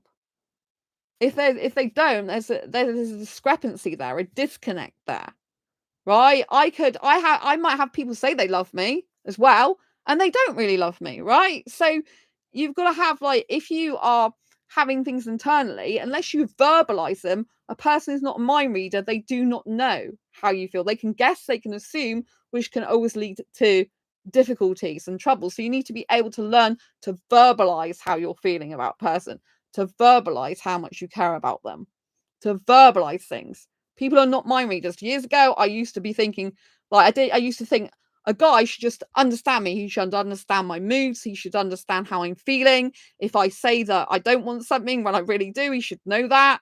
And he should just be so in tune with who I am, and he should just know it. You know, I shouldn't even have to say these things to him. He should just know it. But that's not the mature and good attitude to have, right? We need to be able to verbalize how we feel with the other person. We need to verbalize the difficulties we have, because we need to be able to have difficult conversations in order for a relationship to be healthy. You can't have a healthy relationship with someone if you're not verbalizing how you feel. And maybe this is something you have to work on, is how verbalizing your internal feelings externally to the people that you need to verbalize them to, because people aren't mind readers and things can be misconstrued and there can be disconnection. So you have to be able to sit down with someone and say, hey, when you did this, this didn't make me feel good. And you need to be able to ask for what you want. If you do need someone to praise you more and feel that that's lacking, you need to be able to say, hey, look, if it, you know, like, if it is affirmations, you said quality time. So if we go with quality time, right? I need quality time with a guy. You need quality time with someone, right? So if we go for the quality time one, I personally, one of the ways that I like quality time and what it means for me, because it can mean different things to different people, is I like to schedule time in on my calendar for, like, if I'm in a relationship or dating someone, I want dates on the calendar with them in advance. And I'm like this with my friends. I have times in my calendars that are planned with my friends. I have self-dating time. I have things that are planned and organized so that I know in advance when I've got quality time with myself or with other people or doing personal and professional development. It's all quality time because I can like make time for that person or that activity during that time. Because if I don't pre-do it that way, because my life is so busy and my schedule is so hectic, I get stressed out because I can't do my work. If a guy pops up in my life and he's spontaneous, he really isn't going to be suitable for me usually, because I'm not really liking spontaneity that much because of the way I do all the things I do in my life. I can be a bit flexible and be a bit spontaneous at times, but the majority of time I need dates that are planned in on my schedule. I have to tell him this. Most guys that come into my life are not used to working this way, especially if they do not do all the stuff like I do, especially if they just go to a 9 to 5 job, come home and watch TV for the rest of the night. They're not living the same life as me. They're not having to do blogging, vlogging, newsletters, business seminars, trainings, networking. They're not having to do all these things, right? So in order for me to function and to be productive in my life, I have to have times that are allocated for certain things for myself, for my friends. I program, I put in the diary and calendar things I need to do, like up to a week or sometimes months ahead. I've got an event planned for myself in November the 23rd, which is I'm going to Disney on Ice show. I've got my holiday planned for January, which is going to Disneyland Paris again. So they're in my calendar already, right? The time's taken up with that, right? That's done. I'm on a seminar, 3-day seminar at the moment. I've finished for tonight, which is, well, yesterday now, which is why I'm doing this stream. So this time is taken up. I'm seeing my best friend on Wednesday. That's scheduled quality time in with them. So you have to be able to communicate your needs in a relationship for it to be healthy. Because if people are just avoiding telling each other what they need and want and like, then you're keeping things to yourself and you're not actually having a relationship. A relationship is teamwork. It means you both have to be open, honest, and be able to communicate your needs and your values and your desires and wants. They might not line up. You might find you're just incompatible, right? Because like I said, I'm not really suited to a guy who wants spontaneity all the time. I come across a number of guys like that on dating sites. And I'm like, I just can't be like that because my time is really valuable. And to me, if a guy's just expecting me to drop things like that whenever he wants, that's not value in my time. It might be value in his time because he's doing it to wherever is convenient for him, but it's not value in my time because it's not respecting the way I work and the way I manage my life. And it's not respecting what I want at times I want it. It's only doing it when he pleases him, when he can be bothered, when he's not watching TV or when he's not out with his mates or when he's got some free time. A person in a healthy relationship will make some time for you. I do have one friend that used to do a spontaneity, which was harder. Some things were planned and some people were she would do some spontaneous. But luckily there was a pattern to her spontaneity that meant I could roughly work out when she was going to ask me to meet up with her. So I could kind of plan around that. But obviously that was a friend. It wasn't a relationship. It might have been like once a month, once every 6 weeks. It's not like all the time, you know? Yeah, Jonathan, yeah, for me, I'm a lot more spontaneous. Can't even keep to an evening schedule. Yeah. So that wouldn't like in relationship wise, I know we're not talking about me and you having a relationship. We want different things, but I'm just saying that would never work for me. That would just make me stressed out the whole time. Totally stressed out. So you see what I mean? This is why people that have got different, not just personality types as such, but like different things and work different ways and have different lifestyles, they just sometimes don't work. And that would be bad for me and you. You would be wanting to do spontaneous things. And, if you can't even keep to an even schedule, then you've not got much chance of keeping to someone else's schedule or planning stuff. But again, that might be something you need to look at if you wanted to get into a relationship, because you have to understand that other people aren't necessarily like that. Could you learn and train and develop yourself to be able to do some scheduling and stick to it? Is that possible for you? Because while we're doing dating relationships, we have to be reflecting on our own selves and improvements we could make. And we have to see if we can do them before we get into a relationship and dating scenario, to know what we can do and what we can't do to make it better. Because you have to understand that if someone's really busy with their own life or own work, they might very well want to schedule things. And so if you can't do that, that's going to mean that you're not compatible, which is going to cut out a load of people for you. Because like even like, well, for years that's the way I like to schedule things. I'm very organized. I used to be in management for years, yeah, but I have to schedule because it stresses me out. If a guy's like, I want to pop round your house now, and I've got a flat now and I've got stuff to do, not that I want a guy in my flat anyway, that's going to stress me out because I can't get my work done. The way I have quality time is by actually scheduling and saying, hey, but I will schedule for a long time. I might have a 4-hour video call with a guy. Or I might video call him at 9 and say, you're mine for the evening. I'm yours for the evening, right? Jonathan, I mean, the schedule would have to account for daydreaming at least 3 to 4 hours of a given day at random moments. Well, you know what I mean? You've got to think, if you want a relationship or dating someone, you've got to match with another person. So you've got to think about your needs, but obviously, is that going to be suitable for someone else? Maybe with the same personality and difficulties of you that you've got, or the way you like to live your life, your lifestyle, then maybe you need to get someone like yourself. But obviously, that can still cause issues because if you're scheduling time to meet up with each other, you're not actually actively creating connection time together to drive the relationship forward. So maybe that's an area you could work on for improvement in your life. Thinking, is there a way that I can schedule? If you want 3 to 4 hours of it's random moments, you see, but that's not going to work for some people or a lot of people, because a lot of people have like 9 to 5 jobs. They have set hours. And if you're in a relationship, they're going to want to see you after that a lot of time. Maybe not every day, maybe just some days, but they're going to want to schedule time in with their friends, their family, with you.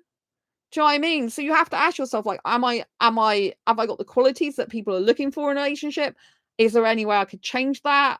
Like, but if you have 2 people that just not arranging to meet up, that can be a dysfunctional relationship and connection because neither of you are having quality time together. Because if you want quality time with someone, how is a person supposed to have quality time with you if you don't know what time you're available for them? Does that make sense? If you want quality time with someone, you have to make quality time for someone, as in make it, as in create it, as in schedule it out, as in make sure you're there for each other. And that works both ways. You can't have it when they're working because they're working. Same as they can't expect you to, if you watch a favorite TV program and it's like you have to have that TV program every week, they can't then come at that TV program, just sit on your couch and say, oh, I want to watch this other thing now, or whatever they do, or turn up, right? And say, we're going out now, spontaneously, because you might be like, hang on a minute, I'm watching this TV program. Oh, no, but you like spontaneity. So I'm going out with you now because that's what I want to do, So spontaneity, 2 people that's spontaneous, you can end up all over the place. It can cause chaos.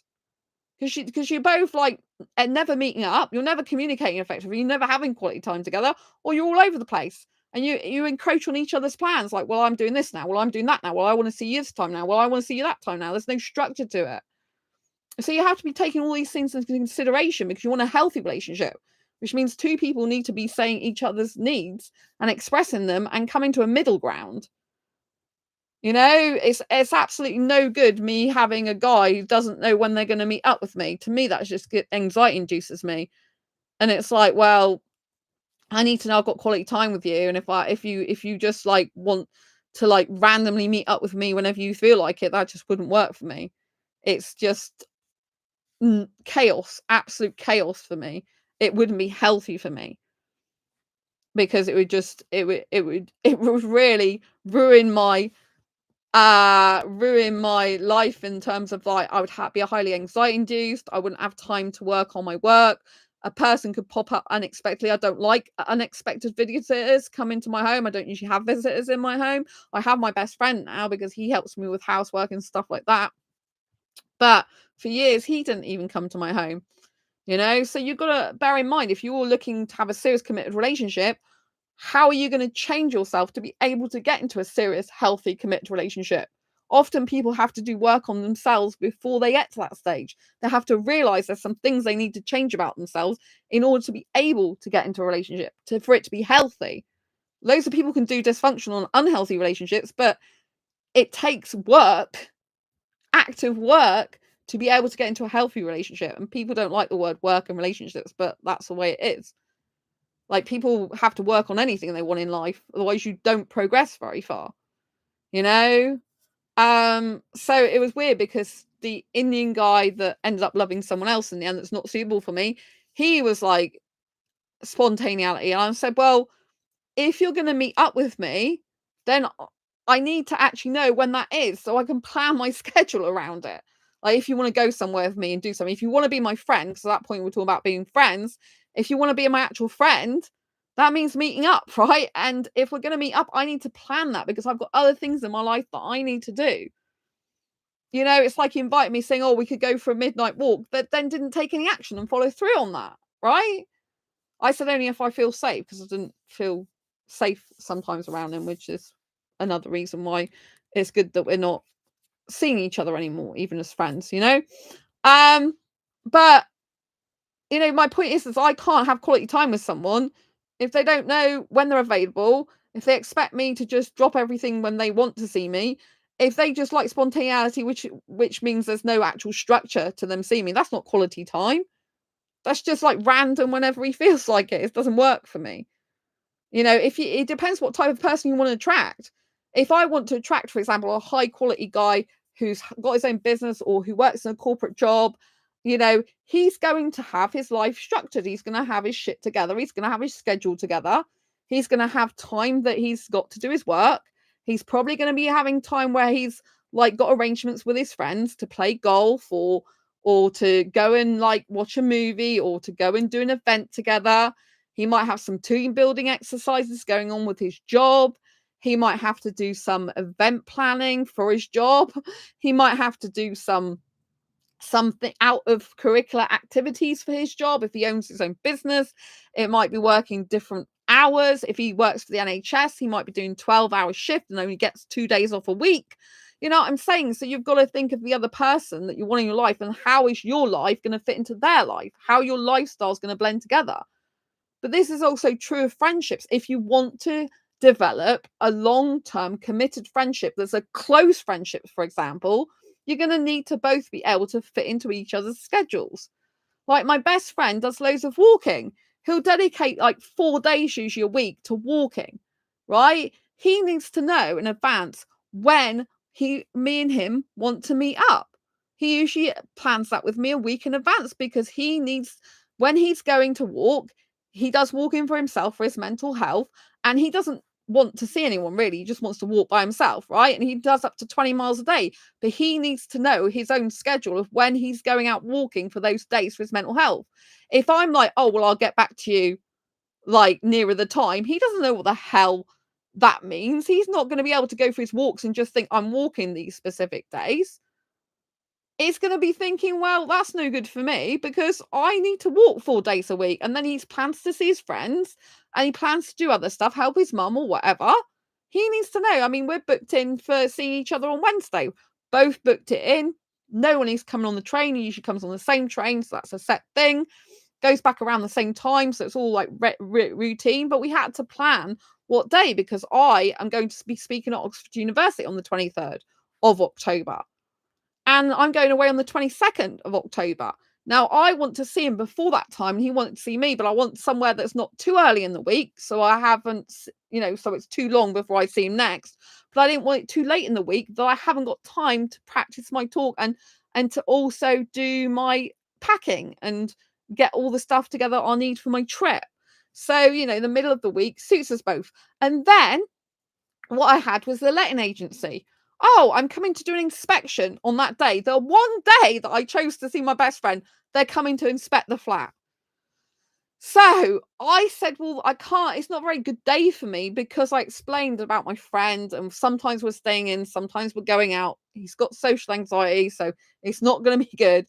And, you know, so I explained to them and I'm like, okay, so they decide they'll do it a different day. But then I said, his train doesn't get in till 11:30. So if you want to do it between like 10 and 11:30, I can do it then. Because I personally would rather it all be on the same date. So I don't have to stay in an extra day or worry about it when I've got the talk to prepare for and things to pack. I might need to get food and other stuff for the trip, right? So she said, oh, I can do between 10 and 11. And I said, fine, that's great. So she's booked in for 10 to 11. My friend arrives at 11:30 on the train. And so I usually tie up a lot before my best friend comes. So having to spend time on Tuesday now cleaning up, getting ready for the inspection on Wednesday. Right? It's not something I want to do particularly, but I've got to do it. I do some cleaning for my friend come over, but obviously when it's inspection, you've got to do even more. So, that puts me in a position of one day less that I can do a full work on my talk and other things, right? But it is what it is. So, I have to have my life scheduled. It has to be orderly and scheduled and, have some sort of structure to it, because otherwise it's totally out of control. It's absolute chaos. I'm unproductive. I don't get things done, right? So I have to have someone who understands that, who can have that type of mentality and organization skills and lifestyle like me, because otherwise it just doesn't suit me. Someone who's like, oh, I want to see you, but I don't know when. I mean, that's not even going to drive any type of communication or connection or friendship or anything forward. It's just going to be like, like you're not available really for that person. If you're not available, that's not quality time. It means you're unavailable. Right? So you've got to work on things while you're single if you want to get into a relationship to improve the quality of a relationship in the future. So you can use dating and relationships as a positive thing in order to reflect on yourself and the things you need to change to better yourself and better your life to actually succeed. There is a channel called Healthy Gamer, and he is a psychiatrist and he deals in stuff like ADHD and stuff like that. So I know you mentioned stuff like that before, and he can show you how to structure your life so that it's not disorganized and all over the place. There is things that he says, there are skills that even people with ADHD can learn in order to organize their life better. And it's to put structure in their life, it's to be organized. So even if you've got autism, ADHD, or other things, you can go watch his channel. It's called Healthy Gamer. It's on YouTube. And he specifically talks to people who have ADHD, anxiety, autism. He talks about a number of personality disorders as well. And, he was a person who was addicted to video games. That's his backstory. And he got this woman of his dreams, but she's like, can you change this? Can you stop being addicted to video games? Because it's going to wreck our relationship. And at that point, he was addicted. So he made a conscious decision that he would change himself because he wanted the relationship with that future woman who became that person who became his future wife. But he had to change himself to do that. So just because you do have maybe you're neurodivergent or you have some mental health condition doesn't mean to say you can't change your life and can't develop the skills to be able to do certain things that you couldn't do now. So everyone can change to a certain extent, even if there's difficulties there. There are things that can be done. There are people who specialize in helping different types of people. But in order to have a healthy relationship, you've got to be thinking like, I'm going to have another person in my life and they've got a life of their own. They've got a lifestyle of their own. They've got their own needs. And we've got to meet each other's needs as much as possible, as well as helping ourselves to meet our own needs within ourselves. So we're not codependent on them. But obviously, you spend a lot of time of your life with a specific person.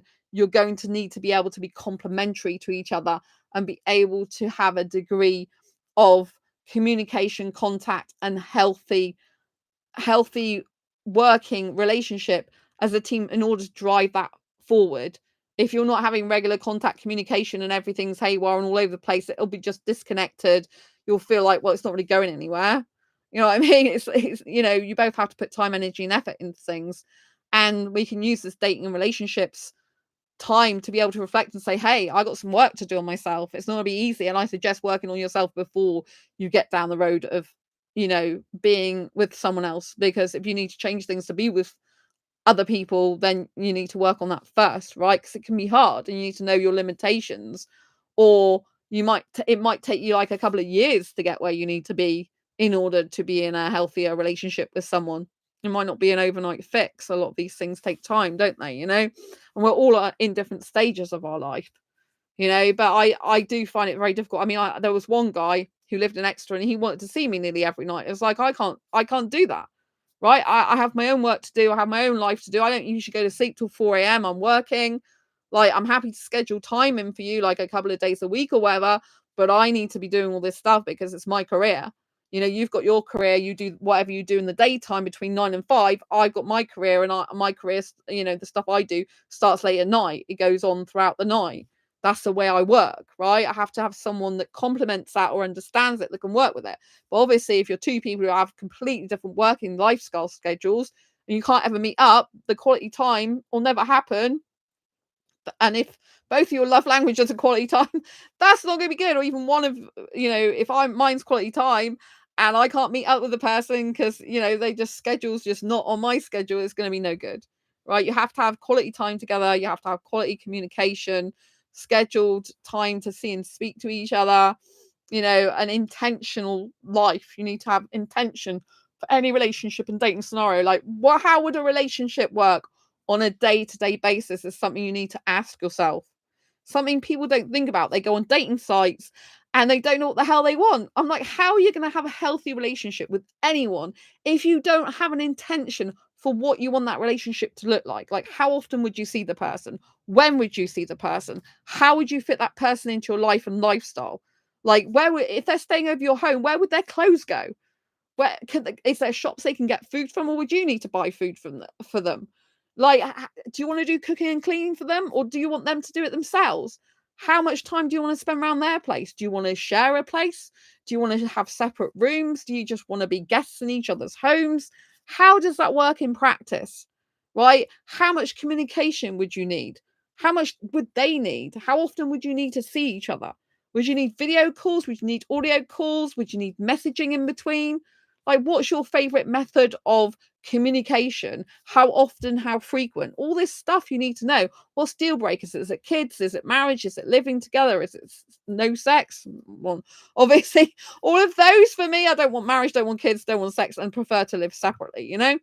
So all of these I'm very upfront with in the beginning because, you know, there is no point in beating around the bush and going down the rabbit hole of doing dating and relationships unintentionally. So you haven't even thought about what you want, and then you get with someone who's completely incompatible for you.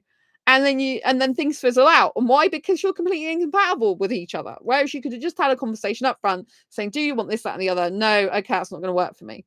Luckily, most of the guys I meet, I know quite soon that are not suitable for me. Not all, I don't know, but quite a few of them, because of the way our lives is just completely different. I mean, the British guy I actually had a date with a couple of days ago. His life seemed like mine because he's like, I've been awake all night either. As well, sorry, I've been awake also all night. I'm like, really? He's going, yeah. I said, I didn't see you on the dating app later. It's because I'm not on the dating app all the time. I'm not one of those people that just is on there for hours. I said, oh, that's good. He's like, but I'm a night owl like you, so I've been up all night. So there can be some guys that come into my life who are on the same schedule as me. I happen to like Indian guys, and a lot of the time, if I have guys messaging me from India, I'm still awake when they wake up to go to work. But I don't want a long distance relationship. It's no good to me. Although I like an Indian guy, it's no good to me having a guy abroad because I need in person time date. Jonathan, I think I'm content with friendship, which I already have with someone, as long as I'm able to successfully maintain it. However, if a QPR were to spontaneously roll up, then I wouldn't complain. Yeah. I mean, what you mean? You might get a QPR with them, you mean? So, yeah. So it's important, yeah. Maintaining it's one of the hardest things. So it's easy to actually get into a relationship a lot of the time. It's very difficult to maintain it in a healthy way. It takes a lot of time, energy, and effort, and it only works if both people are willing to commit equal, or as equal as possible. Nothing's going to be completely equal, is it? But as equal as possible of time, energy, and effort into that friendship or relationship. Otherwise, eventually it will just break up, you know, because if someone feels that they're just carrying the weight of the other person all the time, it's not going to work. Me and my bestest friend, we're very, I do message them a bit more probably because I do talk a bit more. So, you know, but and you know, and sometimes I find it easier to just message several not video, several voice notes in succession so I don't forget things. But I've checked with them and they're like, it's fine. I love hearing from you. Because when they're out walking, they switch their phone off. So they like hearing voice more than text, but they text me. So, so I get text received from there. I receive text from them. They receive a lot of voice notes from me, but I like doing voice notes because it's quicker for me. So it actually works out really well because I don't mind receiving text. I do like it, but for me, when I'm actually working all the time, busy, it's quicker for me to give voice notes out than it is to do lots of texting, because lots of texting takes far too much more time. So it's better for me to do. So he loves receiving voice notes. And so that works out really well. I don't think we're compatible for QPR with them specifically, as they are a hyper romantic asexual like yourself. And I'm probably not able to provide them what they need, although never say never. Yeah. Some people who end up really loving someone, they do actually change because they love the person so much and they're like, okay, I can make changes to myself all my life to accommodate this person because they're worth it. And I haven't felt this way about a person before. I just think it's very rare what we've got together. And so I'm willing to change myself, because people in the relationships, even healthy relationships, you can't force someone to change. You can't say, I want you to change to be in a relationship with you. That's not how it works.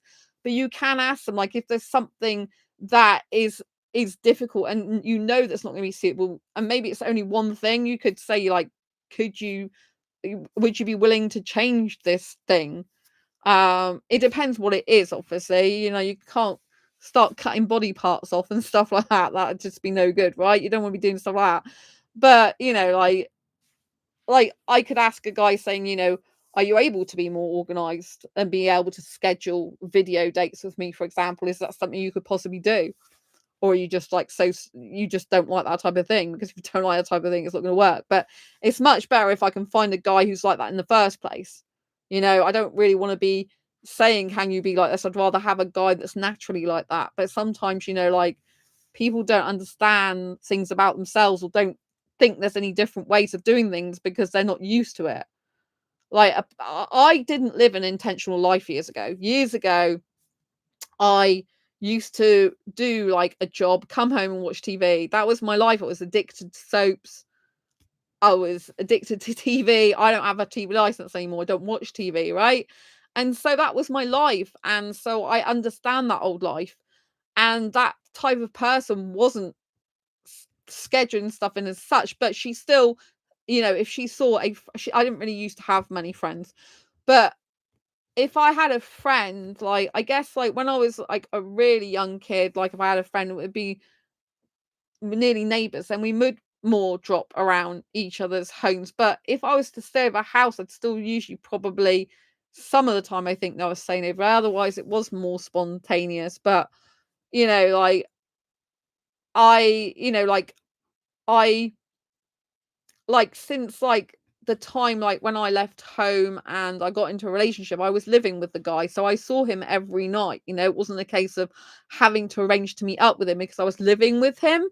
So now I live separately, like, I don't want to live with a guy. It's even more imperative that I schedule quality time with him when I haven't got a guy to do this with, by the way. I'm talking hypothetically.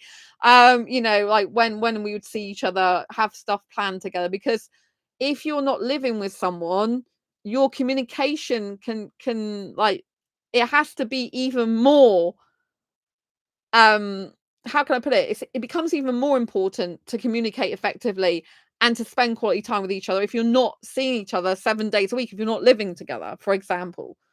Because it's like, when are you going to see each other? Unless you make the time, energy and effort and schedule time out with each other, you're not actually going to be able to do that usually. I mean, sure, if you live in a house and you got rooms next door to each other, then that might work, more spontaneous stuff. But if we're saying, like, one person lives at one end of the city or a completely different city, and you live at your end of the city, you're going to want to be able to, like, schedule stuff in on your days off and stuff. Do you know what I mean? Like, if I got a guy and he only has 2 days off a week, maybe he wants to spend one of those with his friend or himself or his family, and he just has 1 day a week for me. I need to know, like, when is he arriving? What time does his train get in? Where do you want to go? What do you want to do? So I have an idea. So I can make sure I've got the money for it. I can make sure I've got the time for it. I can make sure that I know the arrangements for it. So yeah, it's hard because you have to think of another person if you're a friendship or relationship, and you have to think about their needs as well. Like, if you've got mental health difficulties, well, I have anxiety, you have to be both seeing if those would complement each other or if they'd be too difficult. And also with disabilities, I have 2 unseen disabilities, right? So if you've both got disabilities, like, can they complement each other? Are they going to be okay with each other? Like, me and my best friend, we both have anxiety and we both manage it really well these days, right? But there was a point a long time ago in our past that we had to be careful we didn't set each other off, you know? Because if you set each other off, then you can make each other worse. So you have to be very consciously aware of how both anxieties are and how they affect each other. Jonathan, second that, the need to see them more if you're living alone, and even more so with neurodivergence, as if I'm not seeing them, they don't exist according to my brain. Yeah. That's very good that you realize that. Yeah, you see, I don't intend to live with a guy ever again. That's never my intention. I prefer to have myself be in my own home in a secure, committed home relationship with myself. I do not want another guy living with me. I don't like it. It causes utter chaos for me usually because of my anxiety and my fibromyalgia. I have to do a lot of things to look after myself and manage it. It's a lot easier as a single person actually to do that, which might seem weird. Like some people are saying, oh, I really need to be in a relationship because I need someone to help me with all this stuff because of my disabilities. I'm like, I do have my best friend who helps me a lot, right? So I haven't not got any help at all. But in general, I need to move my legs. Sorry, I've got to move this back a minute. Oh my gosh. In general, if anyone likes feet, you can see my foot across the thing. In general, I need to be having time to live my lifestyle the way I need. So for my anxiety, right, I do go to bed really late. Usually it's 4 a.m. and I get up at midday. If I happen to sleep at 2, then I can end up waking up at 10. I don't have an alarm unless I'm going to see someone. Then I have an alarm or have to go out and do something, right? So a lot of the time, people I know that are doing a 9 to 5 job, they will go to sleep by 10, 11, maybe 12 midnight at the most, right? They're not going to want to live with a girl who is literally up till 4 a.m. moving around and doing stuff, right? Because this is my work time. This is my alive time. I don't go to sleep early because I just can't. Anxiety, like I get nightmares. I don't really talk about this much on here, but I've had nightmares since a kid. And the earlier I go to bed, the more I have nightmares. So usually I work my life how it's best to me, not how it's traditionally best and done. I can't usually go to sleep early. There are occasions where I do, but if I go to bed even at 2 a.m., I can start dreaming rubbish, and I don't want to dream that rubbish. It's just a waste of life for me. So, but sometimes I'm so tired that I do just have to go to sleep earlier. But the majority of time, it's like 4 a.m. That's my main time that I go to sleep. Like I said, it can be before then, but because I have nightmares and I don't want that room in my life, I find if I go to sleep at 4, get up at midday, it's still 8 hours, right? It's still 8 hours of sleep. It's still refreshing. But if I go to sleep too early as well, I don't have energy. Like most people that go to bed at 10 a.m. and stuff, they tend to have lots of energy and it's good for them. With me, it's the opposite. I have a lack of energy. I have low energy by going to sleep at an early time, right? And I had a forceps birth. I don't really go into this much, but that was like had pre-birth trauma.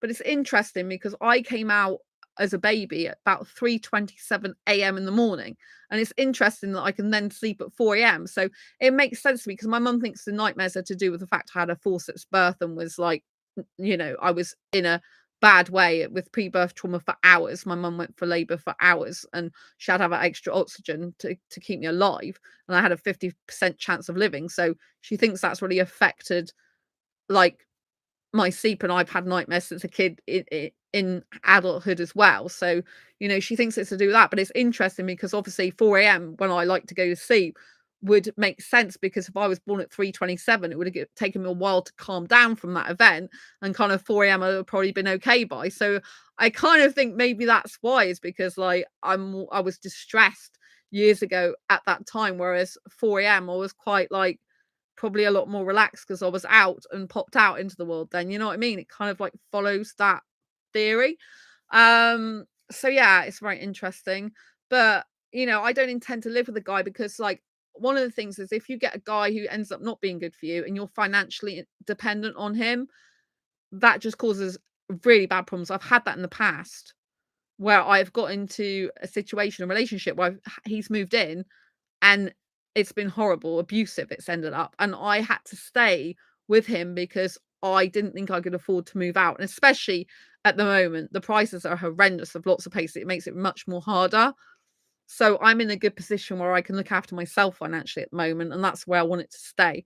It's all about creating my own freedom for myself and having a safe space in my home. I like my home the way it is, because I'm quite short as well. I mean, where I live, I can touch the ceilings. It's that low down where I live now. But my place is designed for a small, a short person. It's designed that I can get things easily. With my last long-term ex, he was 6'3". He lived it separately from me in the end, and his place, I couldn't reach the top shelves and stuff, so he had to get stuff down for me. So it's much more practical for me to live on my own. It's less anxiety inducing because I get anxious over things like toilet rolls even. And in a relationship that can cause things like that, can cause issues. Like, it's like, why didn't you get the toilet rolls? We've nearly run out. Oh, it's no big deal, because that doesn't bother them. Right? I have anxiety that if I don't have X amount of toilet rolls in, I panic and I freak out, because I go to the toilet a lot because of my disabilities. And I'm like, it's really important to me, right? It's a really urgent, important thing, which to other people, they might laugh and think, what the hell? Why are you getting so worked up over a few toilet rolls? Don't be so silly. They might start putting me down or being horrible. But I don't have that crap with myself, because I'm like, I know what you need, Sandra. Get the toilet rolls, make sure you got X amount of in. That's fine, darling. Love you to bits, and I praise myself and it's good. And I have my whole flat how I want it for me, the curtain color I like, the furniture I want. It's a home, it's my home, and I take great pride in that. And I like being self-sufficient. I like being able to look after myself as best I can. I like being able to have a whole double bed to myself. I can't usually sleep next to someone, partly because it's self-conscious, but also because I have fibromyalgia. And if any guy, for example, it would only be a guy I would ever be in bed with, is near my pressure points, it hurts me. I can't even if they're not touching it, I can feel their body near mine, and it's like I want to just go and get it away, because I need my space. And I move quite a lot in bed, and I tend to sprawl all over the place. And so it's not really suitable for me. My lifestyle, the way I live my life, when I go to sleep, the way I move around in bed, the way I have to do things because of my disability and anxiety, it's not suitable really to live with someone else. It's very stressful when I think about it. But because I do it as second nature, the way I care about myself, the way I love myself, the way I take care of myself, it's just normal and natural for me. It doesn't cause me any issues usually. And if it is, it's only because I've got extra things. Like, I broke my ankle last year, and the year before, my best friend came to my rescue, and I had shin splints this year, and I had a respiratory infection. So, my best friend's getting shopping for me and stuff like that, but it's much better. So I don't intend to live with a guy, but then that means I need a lot more communication. I need to know that I've got dates scheduled in, video dates, audio calls. Like, I know that he's messaging me regularly and, seeing me once or twice a week. For me, so I'm talking to Jonathan in chat now for the viewers that are watching. For me, I'm like that with water bottles. I need at least 2 water bottles for every day out. 3 is ideal. Most people can't understand why I need to have that much supply of water at any one moment. Jonathan, I'm like that even more with water than you are. So downstairs right now, I have to drink 2 liters of water a day, which is something I haven't told you about. So I went to the hospital years ago, and I had to go for bladder treatment, which is getting really personal. I don't usually talk about. And they said I actually need to drink 2 liters of water a day, because for people who don't know, your urine's supposed to be clear. It's not supposed to be yellow. If you've got yellow urine, that's actually a bad thing. It means it's too acidic. Your urine should be perfectly clear, like water, right? And so the woman at the hospital said there was nothing more she could do for me, because it was actually an anxiety problem. That's why I was going to the toilet a lot. Not really a bladder problem as such, but it was an issue of my anxiety. I kept going to the toilet, and I do that a lot. Like, one movie I went to see in Plymouth, a James Bond movie, the last one, I went to the toilet 7 times during that movie. It's because of anxiety. It drives me up the wall. So even if I'm doing something I like, I can still get hugely anxiety induced still. So anyway, so I have to have bottles of water in all the time for me as well. My best friend tops me up on bottles of water. He usually goes and gets them for me or with me, because they're quite hard for me to carry. I mean, because of my fibromyalgia, it can set off more pain and cause me difficulties. And when I had my shin splints, I was actually doing a lot of shopping on my own, carrying a lot of heavy stuff, even though it was in suitcase that I was dragging along. And I took some, and then I went home, and then I dropped that off, and then I got a shopping trolley. It still caused me a lot of issues. That's how I got the shin splints. And so that's really bad. I had that for over 6 weeks. You don't always see all this on camera because it's like I don't talk about it every 5 minutes a day. I've got a shin splint still today, you know what I mean? And it was okay with me walking in my home, but pretty much. But as soon as I went out, it was causing me pain just going up the road. It was awful. And so, so I have to have water in as well, Jonathan. I usually have more in, but I have the little, but I've got some big bottles. So I've got like 2 big bottles that are 5 litre ones that I've had for ages in stock. I've got 3 2 litres. These are my backup ones. These are ones I don't usually use. And then I get lots of little bottles, like the bottles of 12. The reason I get the little bottles now, these ones, packs of 12, is because they're better for me. Because when I do my streaming like now, I've got no desk to put any, well, I have got like a furniture I could put, I could put a cup on, but the trouble is it's got electrical equipment there, so if it goes on electrical equipment, that could blow up or stop it functioning. And as I'm on my bed most of the time, it's better to have little bottles like this to drink when I'm talking. And also in my last place, I did put mugs of water down on my desk, and I ended up completely wrecking the keyboard for my Mac. And it's an old Mac desktop I've got downstairs, and when I lived at my old place, I had to get one off eBay eventually because I wrecked it that much because I kept knocking all over the water because I kept forgetting it was I kept forgetting the mug was full of water, and I kept pushing, like, I'm like, oh, I've got to go and do something now in a hurry, and I pushed the actual desk and the water went everywhere and I wrecked it. I'm like, no, this is a bit more expensive doing it this way. It's cheaper to do it the other way, but it's actually a lot more convenient, and I'm drinking a lot more, I think, by doing this rather than having to fill the mug up all the time. So yeah, so downstairs at the moment, I've got at least 4, I think it's at least 4 packs of 12 bottles. I think I've got 4.5 packs of these, of 12. So I've got 12, 24. I think I've got about 48 bottles downstairs at the moment. I like to keep at least 2 sets in stock if I can. So that's something of these. So that's 24 ideally I need in stock. And I stock up on loads of other stuff. If we're talking about stocking up. So I got soy milks that are stocked up downstairs in my cupboard. I got rice puffs that are stocked up downstairs in my cupboard.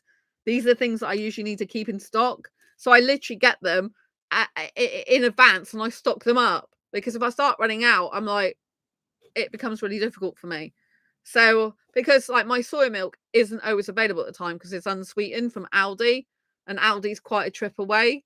So my best friend comes and like does some shopping for me and I pay him back, Jonathan, well done for out water bottling me. I think you've defeated the final boss of water bottles. Oh, thank you. Oh, lots of love to you. Thank you so much. Yeah. So, this is some of the things I deal with behind the scenes. I don't go around telling everyone on my channel, but it's very important. If I have a guy that comes into my life, I need a guy who's sensitive, kind, caring, and understanding about this stuff. My best friend, he's cool with all this. He's like, no, I've got to make sure you've got enough waters in, because I don't want you stressing about it. This is a kind guy who's very supportive and praising, right? If I had an unhealthy guy who was a friend, it'd be like, why do you need all that water for? Like, I don't get it. Why? You're just cluttering up your home. That would be a nasty guy for me, a horrible guy for me. You see what I mean? That's completely different. One who's like making sure that I'm comfortable, that I'm taken care of, that I'm not worrying or stressing about things, versus a guy that's putting me down, belittling me for my own behavior that's actually helping myself, So when I date and think about relationship, I've got to think about the type of guy that I'm talking to. Is he a belittler? Is he putting me down? Does he not understand me? Does he not praise me? So when this guy who was British had this video date with me a couple of days ago, and he was praising me about the fact I buy paper plates and tinfoil trays to cut down on washing up. I think that's the first time. I think my best friend might have said well done for that, but I think in terms of dating, that's the first guy I've ever had that said, oh wow, that's really good idea, because most guys just think nothing of it, or they think I should be cooking for them, or they just don't get it. Whereas I personally think it's a really good thing. Like, I have had one or two people comment like, why do you use paper plates? Use proper plates. It's like, I don't actually own any big plates anymore. I downsized, and why should I buy big plates just for my viewers to like the look of them when I don't want to do the washing up? It's me who's got to live my life. And so I put my food on paper plates and I throw the paper plates away. That is a really good idea, actually. I might have to try it myself. Washing up is a royal pain. Yeah, because Thank you, Jonathan, because I have fibromyalgia. It's a chronic pain condition that affects the nerves and muscles of the body.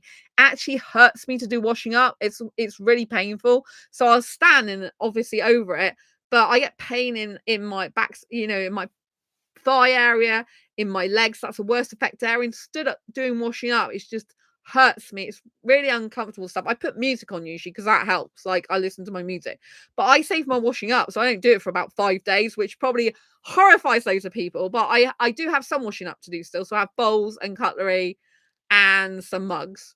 Right, and I do have some plates, like melamine plates, like smaller plates to put rice cakes on and stuff, and I have some saucers, and I cut my vegetables up on a saucer, not a great big, there's not really enough room to put a chopping board anywhere, and so I just cut it up on a saucer, and I find a saucer is a lot easier to maintain.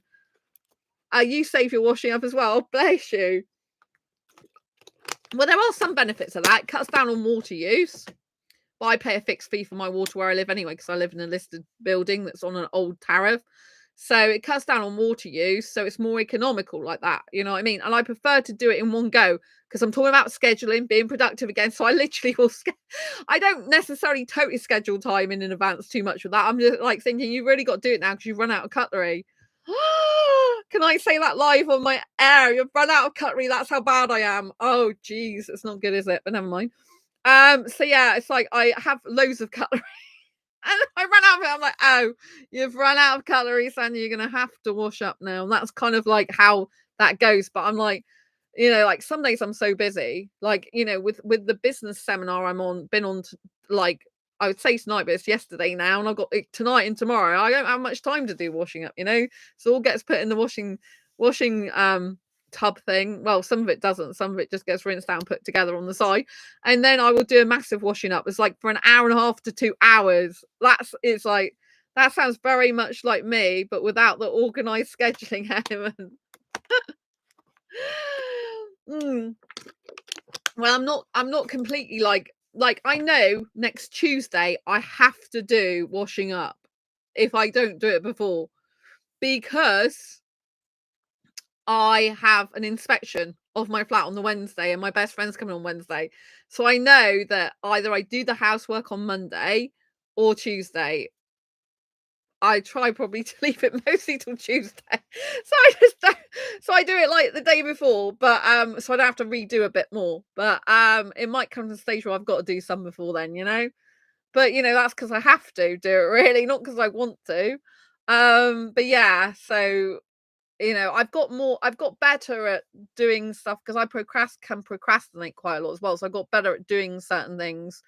I'm doing courses with Blue Talks, and they give you stuff to do for training and that, so I have to do that as well. So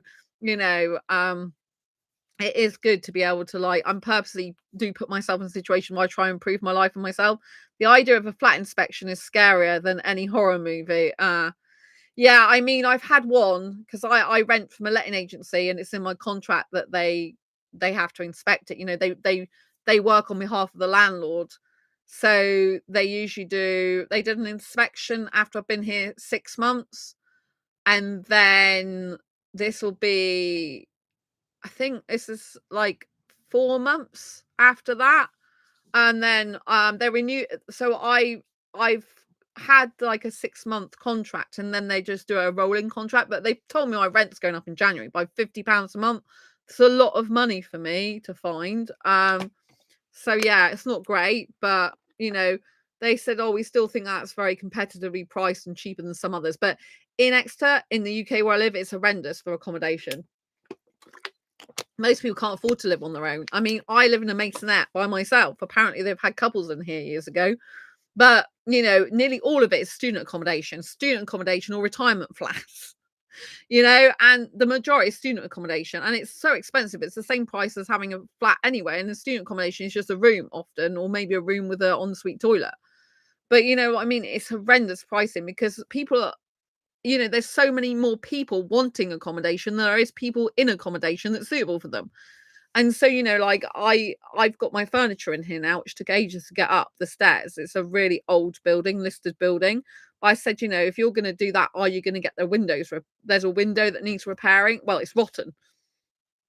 The glass was falling out of it when I first moved in. They they foamed it up, and I said, and part of the reason for me being able to take the place on is with the agreement that I put up with a rotten window that's nailed down that I can't ever move, that can't open.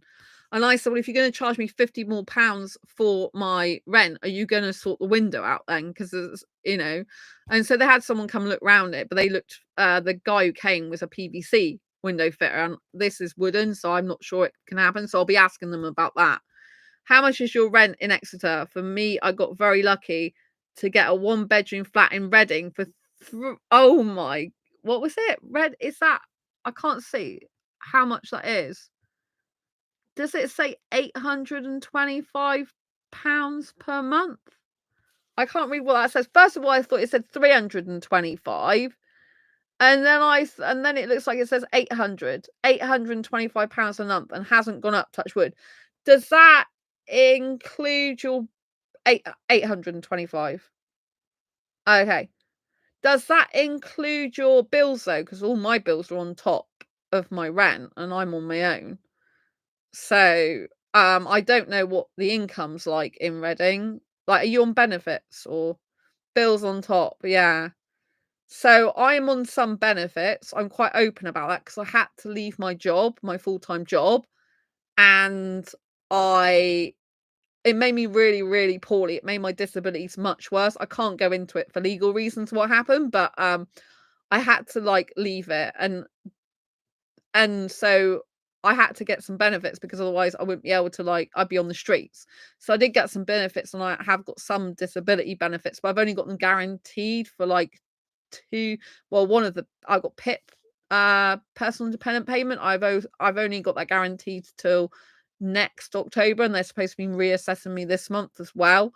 So I'm not guaranteed that for like life stuff, which is why I'm doing like Blue Talks. I've joined Blue Talks this year. It cost me a lot of money to be able to like pursue a public speaking career and stuff like that. So I'm trying to get other skills because I can't go back into full-time employment again, or it'd be unlikely for me to ever go back into employment again because I've already got health needs and disabilities that make it hard to work in a job anyway for an employer, that is, rather than self-employed. I am actually a self-employed author, so I'm registered as self-employed. But I don't make a full-time living from that at the moment.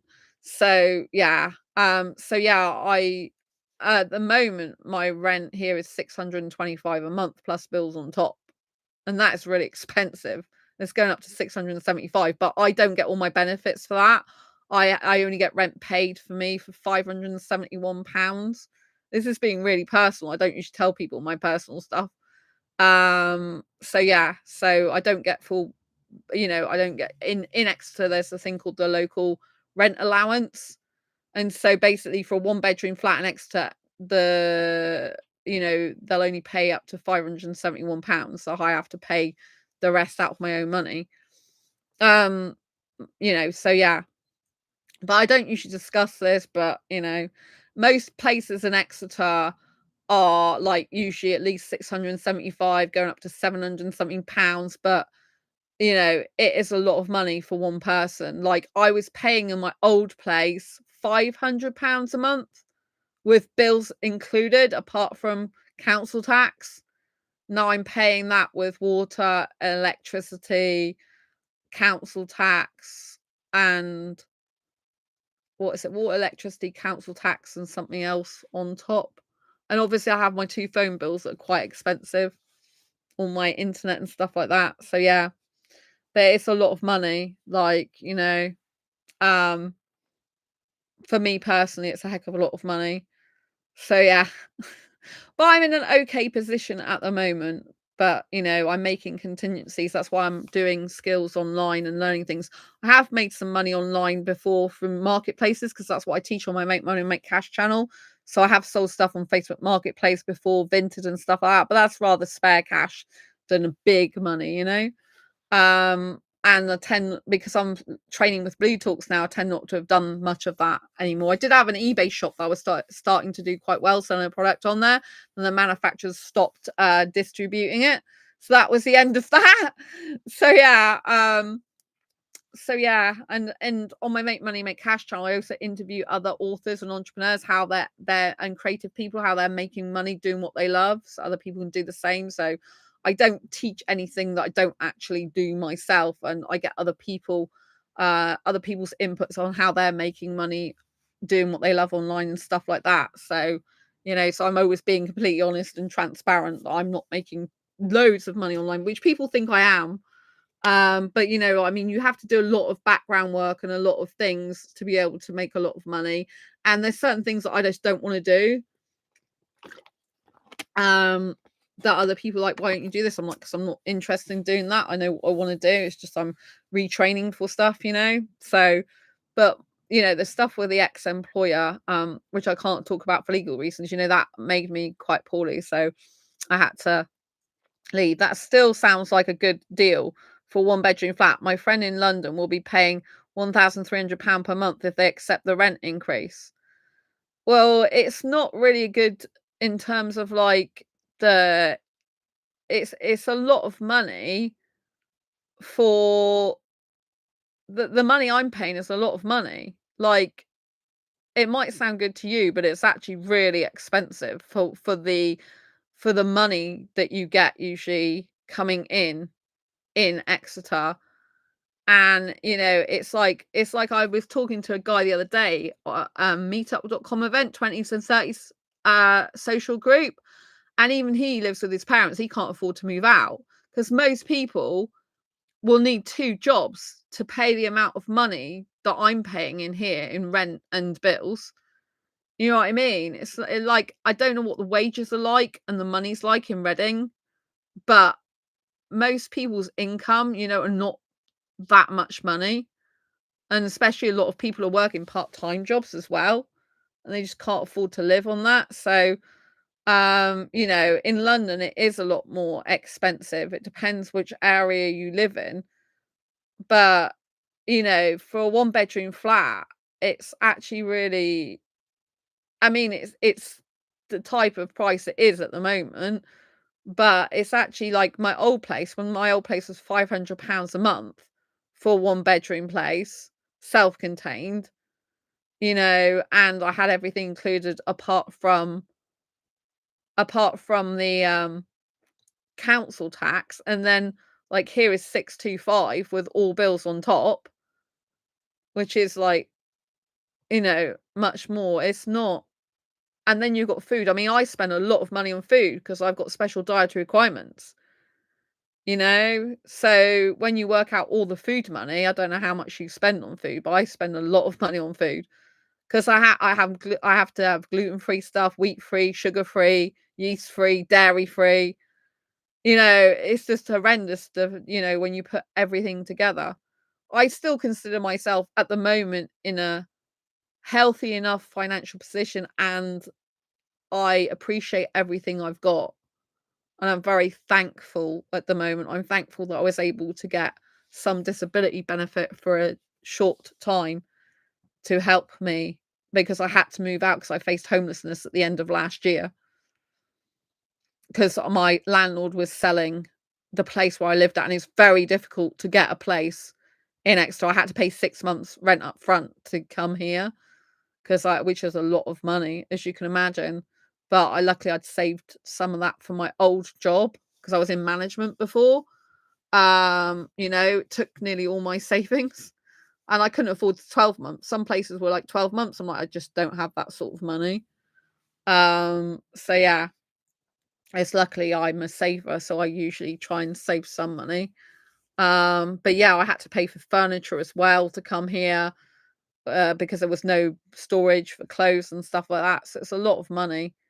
But it's interesting to know what different parts of the country like. Do you get paid all your rent money though, Jonathan? Because I know someone who did. I know someone who used to live in Surrey, and they got all their rent money paid for them. They were on benefits and they got all of it paid. They don't have to top up themselves at all. They got all of it paid. Is that a position that you're in at all? That sounds like a horrendously anxiety-inducing situation to be in. I'm sorry you had to experience it. Thank you for being understanding. Yeah, it was extremely anxiety-inducing. I've been through a lot of trauma actually in the last few years. People like would be, I can't go into everything because I'm not legally allowed to, but it if I go into the stuff that I am allowed to go into, so nothing to do with the ex job, but the stuff to do with the ex job lasted more, well, it lasted quite a long time. So it wasn't over fully until the end of last year, although it went in different increments. That's all I can say. So, you know, I wasn't totally free of it till last year, and then I had to move home, and my guinea pig died, Angel, 4th of December, and then my landlord gave me notice, but he gave me illegal notice. He gave me illegal notice in the November. I had to get the council involved because I had to phone the homeless line because I was going to be made homeless. I was going to be on the streets basically if I didn't find somewhere. And because of my disabilities and health conditions, it made it really difficult for me. And so when I went to the council, people believe, you know, that you go to council for help in the UK and they've got to help you and they'll get you somewhere and everything's going to be fine. It's not like that at all. She's like, we've got over 3,000 people looking for a one-bedroom place in Exeter on the council register. 3,000, right? This was Devon Home Choice. And you are able to go on the site and bid for a place, right? There's over 100 people bidding for every place and less than 10 places in Exeter. They said we have 3,000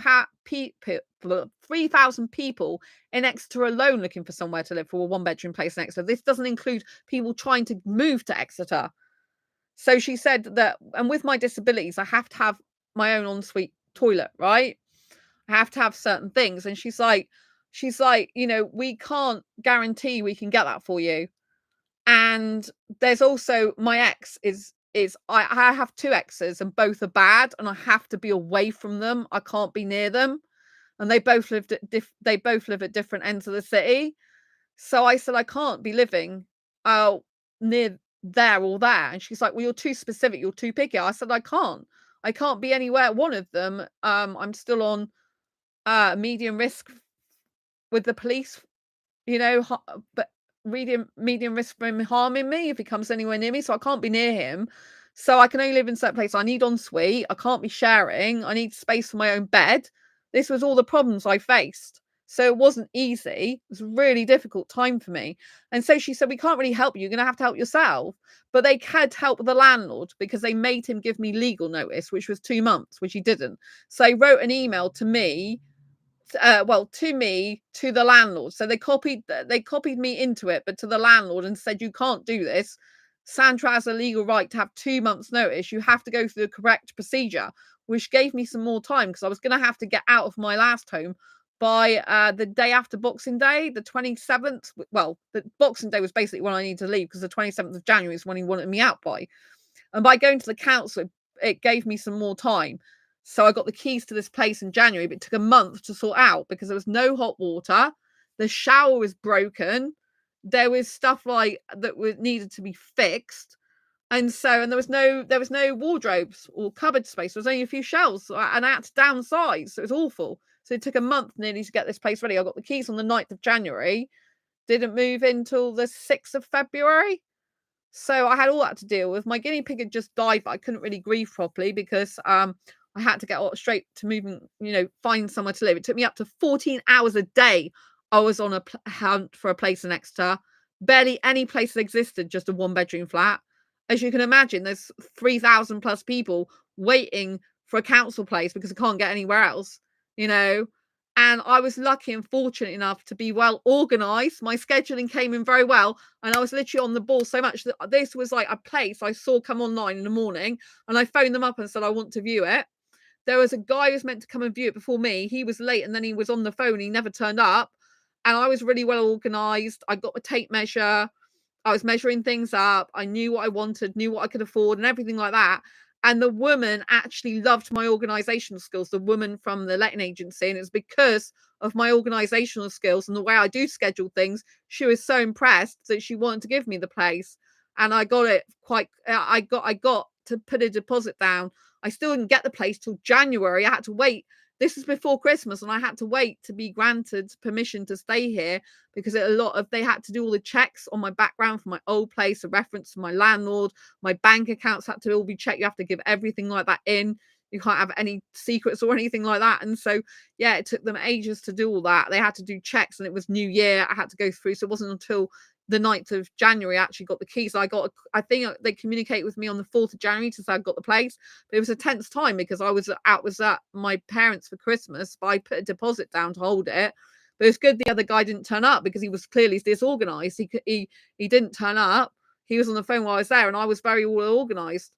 And I knew what I wanted, and she loved the fact I was organized. Luckily, my management training and my organization and scheduling worked well, and she was impressed. It looks quite posh in the place I live. It's one of the most poshest places in Exeter, I think. It's got a lot of history. They do actually do guided tours outside my home, and they talk about these buildings. So they're very historic. The bridge opposite where I live is like an 1800s bridge. So it's a very famous area of Exeter. So I was lucky to get here, but it's not just about luck. It's about me helping myself.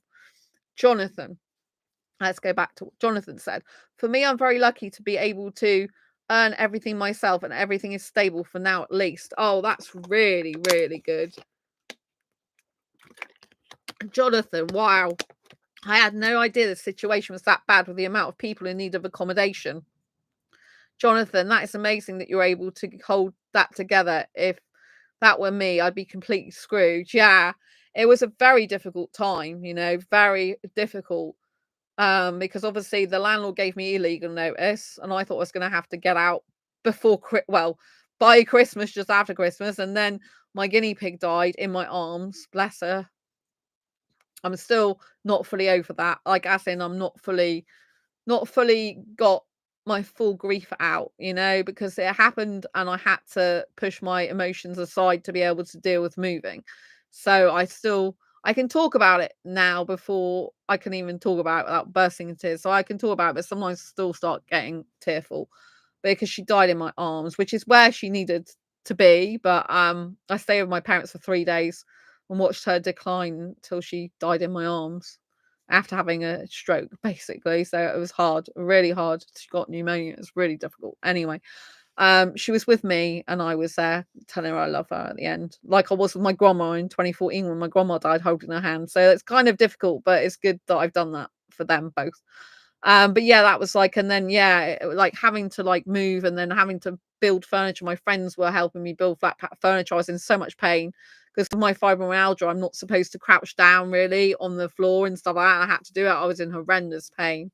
I was lucky I had help, really, but it was stressful for all of us because they weren't used to doing it, and I wasn't used to doing it, and we were putting big stuff together like sliding doors and everything, and the guy I had to pay to get it up here, that was really difficult getting it in, and I had to have my old office from my other place cut down, so he had to cut it down on here. I had to pay him to do that, and it was horrendous, right? And then when I first moved in, I had boxes everywhere. I had to move even with boxes all over the lounge, and for 3 weeks at least, up to 4 weeks, I had stuff I couldn't even move in my lounge properly.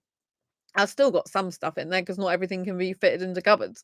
It's just not enough space, but it's workable now. I can move around. Although I've got waters all over the floor stacked up. Well, some in a crate and some next to the crate. So yeah, I've got 2 suitcases at the moment. My old one and my new one I got off Amazon to go to Oxford with and for Disneyland, but it's a bit flimsy, even though I got off Amazon. There's a 5-year guarantee, so I'm not sure if it's going to hold up. So at the moment, I haven't got rid of my old case, but my old case has got a hole in it. So I really needed a new case. The new case is bigger, so it's better, but I still don't want to get rid of the other one yet in case something happens with this one. So yeah. But like with all these things I'm telling you about, the reason I'm telling you these things as well is because there's a lot that needs to be taken into consideration of your own lifestyle, your own background, things that go in your life, as well as if you're looking to get into a relationship or do dating. There's a lot of factors you've got to take into account with someone else as well, and their life and their background and their needs. So when you have a relationship or dating scenario, you've got to have 2 people come together that will complement each other, will raise each other up, that will bring love and light and self-esteem, and you need to be able to add value to each other's lives by making each other feel good about the other person, you know, as much as possible. You're there to be a beacon of light to the other person. You're there to lift them up and their spirits up. You're there to support them and help them and grow and nourish. So yeah, but yeah, I was very brave. Thank you, Jonathan, for recognizing that. You know, I had to deal with a lot of stuff and I've come through it the other side, but it's only like in the last like number of months I've been able to actually relax a bit and like think everything's okay for now, you know. And then in February I decided to join Blue Talks and do their speaking program, even though I have generalized anxiety disorder. So I'm going to Oxford University to do a talk there with anxiety condition, which has been very difficult for me to deal with, but it's something I believe I'm meant to do. I see myself as speaking and being a speaker, and I got upset that I wasn't fulfilling that part of my life for years, and so I believe it's the right thing for me to do. So I've got to push through my anxiety fears in order to be able to do that, which is hard, but I believe it's the next step in my life that I need to go down. So as well as still continue writing and helping asexuals, of course, my talk's partly a lot about asexuals, but not all. It's called How to Reinvent Yourself to Become Your Future Self. It's based on my chapter in the new Blue Talks book. So, you know, for me, for dating relationships, I've got to have a guy who's supportive of my career. I've got to have a guy who's supportive of my asexuality, a guy who's proud to be seen in public with an asexual girl, a guy who's proud to, you know, have someone like be the voice of asexuals. I've got, you know, so for me, I've got to have a guy who's supportive of me personally and professionally and who's okay with me being openly asexual. I find that with asexual guys, a lot of them are not comfortable with me being out about being asexual because they're hidden. They don't want people to know that they're asexual, and they'd like to, you know, they like to keep that secret. Well, it's not going to be secret if they're with me, because I do share my life on here, and I'm not going to keep that part of my life secret. If I get into a relationship, I'm not going to be like, I never talk about the guy I'm in a relationship with, because that wouldn't be me and that wouldn't be my channel. And you know, hopefully I'll find a guy who wouldn't mind coming on this channel sometimes. I think it'd be nice to have me and the guy as a couple on here sometimes in the future. Doesn't have to do it all the time, could only do it occasionally, because I am still the star of the show. But you know, I do actually like it when I see channels which have got couples on them. I think it's really nice. Jonathan, thank you for this stream. Very much enjoy having these discussions. I'm going to bed now. Yes, have a lovely time sleeping, and I'm glad you enjoyed the stream. I think it's probably good for me to leave it there. I might do a quick recap, because I think it's always good to do a recap for people who are listening. They're like, wow, she's gone off on a tangent. I'm like, yes, we've gone off on tangents, people. So I'll do a quick recap. So we were talking earlier about dating and relationships and seeing the positives of that. And the way we can see the positives is by, if we do have a positive experience, to very much stay focused on that, to think that not everyone's toxic, and that some people do have good intentions, some people are kind and caring. So we have a really good experience, we need to kind of exaggerate it or amplify it, if you like, in our heads, so that we can focus on actually the fact that there are people who are healthy, who are good for us, who are kind and caring. Because if you're on the dating scene, you can find that a lot of ghost you, or they're not nice to you, or they're narcissists or abusers, or got personality disorders which are not good for you. That they're, instead of like doing some work on themselves with that, they're kind of like, they're using that as like not a very good way of being with you, if we like, because obviously people that got personality disorders, they're not all bad people, right? Some of them you can have relationships with, others they really need psychiatric help to, you know, be better people, right? And they're just not healthy for you to be in a relationship with. So you have to bear that in mind, and you can get avoidance and all sorts of stuff. But you have to remember there are good people in there. So when you have someone who is good, hang on to that and realize that that is a good person, and list the qualities and things, and actively take note of what was good about that person, about that scenario, about that situation, so you can use that as a memory to take forward. And also, if you're a good person, like I'm a good person, just know that if you're a good person, there are going to be other people out there that are also good, and that are also nice, and that are also kind. So if you're that way yourself, just know there's other people in the world, and look for evidence of people in your own life that are good to you, your friends or your family, people you come into contact with, to know that not everyone is toxic or a bad person. Know that, you know, it's okay if someone's unsuitable for you, someone rejects you, you know, in a way it's good, because it means that they've eliminated the possibility of any relationship with them, so it leaves one less person to be what if about. You can then focus on people that are more going to be suitable for you. So this is another reason why, you need to take things into account and think, hey, if someone has ghosted me, or if they've been horrible to me, they've left my life, it's good because that's one less person to consider as a relationship for me. We know soon in the connection that they're no good for me, so we can just leave that person and focus on finding someone better for us. So they've eliminated themselves from your life, from that connection, so it means you can find someone better for you. Also, we can use a mentality of curiosity and adventure to be able to treat like dating like an adventure. And with curiosity, you can learn about different religions and cultures and ethnicities, different backgrounds, different people's thinking, different people's jobs. If you're interested in a certain type of job yourself, you could be asking someone about it on a dating site, for example, and having insights into that type of job. So you can be kind of like feeling your way through your own life by the interactions you have with other people and gaining knowledge and insight and wisdom from them and their lives, so you can use it as a learning tool, a learning experience. You might get some positive feedback about your looks, about your personality. You might get some compliments, so that again, that can be very good for your self-esteem. If you're on Facebook dating, you'll know that people can pay you compliments on there, so you can take those compliments on board and think, hey, this is nice. I've got some validation, got some nice things said about me. It's nice to understand some good and positive things about me. So again, that's a very positive thing, right? And we can use all this information to better our own selves and better our own lives by reflecting on ourselves. So if there's certain things that are lacking within us, certain skills, certain things, or we can use that information to improve ourselves. So we were talking earlier about I like quality time. Jonathan was saying he likes quality. I don't know if Jonathan's a he. I was assuming, but we'll just say Jonathan. Jonathan likes quality time, and so do I. But Jonathan's spontaneous, whereas I like scheduling.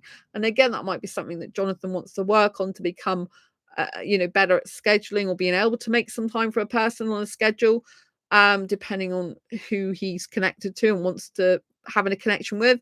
Because like for me, who lives a very active life and has got a lot of things going on, if I don't schedule things, then it stresses me out and I can't fit people into my time, because I have to schedule friends in and things to do with my work and me time in, and I have to be able to have quality time with the person by scheduling that time in with them, because I need structure and organization to my life. So there might be something like that where you need to improve yourself, where you're like, hey, I really like a person, but she is structured in her life. I'm spontaneous. How can we work together to make this work? Well, maybe I can actually structure some time in with her once or twice a week to see her, have a video date with her, and maybe she can like occasionally be spontaneous with me. And it's like, oh, hey, I want to go and see this movie now. Are you up for it? And we can do that. So we can work around that. Both we can do it.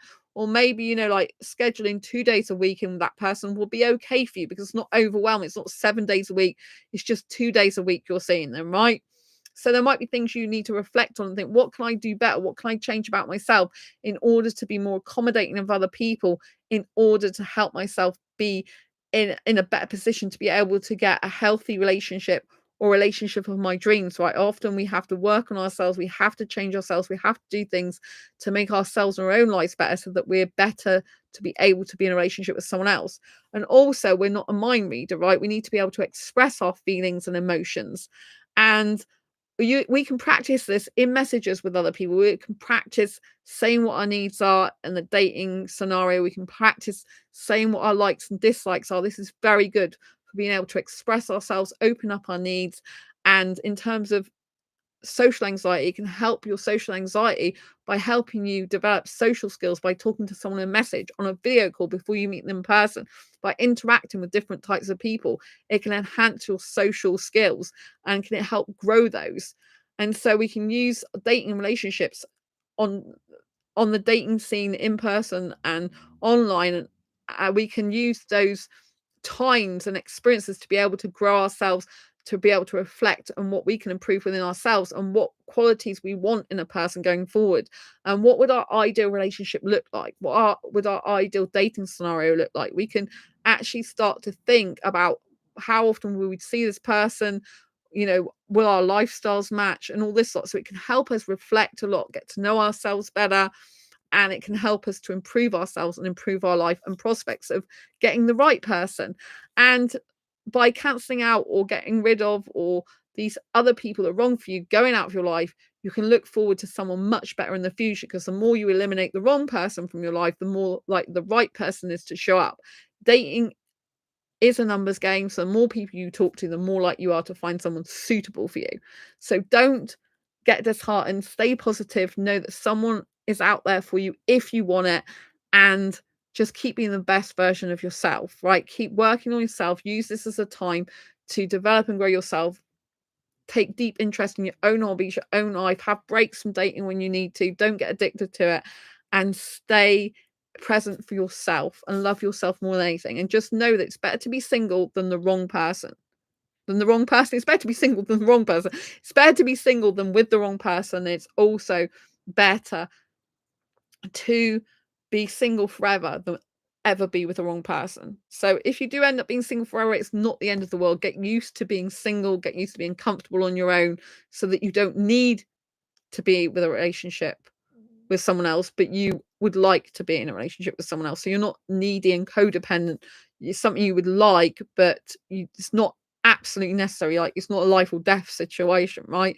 Make sure you're filling your own cup up, you're happy, you've got things going on in life that make you feel good about yourself, hobbies and interests, but make sure you got in your mind when you'd be able to fit someone else into your life. So if you do find the right person, and when you do, you're able to explain to them how they would fit into your life, and see if your lifestyles and life would match up, and know your deal breakers, obviously. So lots of love to you. Subscribe if you haven't already. Hit that bell icon so you never miss an episode. Thumbs up if you like this. Thanks for watching, and thanks to Jonathan for being in chat tonight. I know we've gone off on tangents, but it's been absolutely amazing. Lots of love to you. I'll see you soon in the next video live stream. Bye.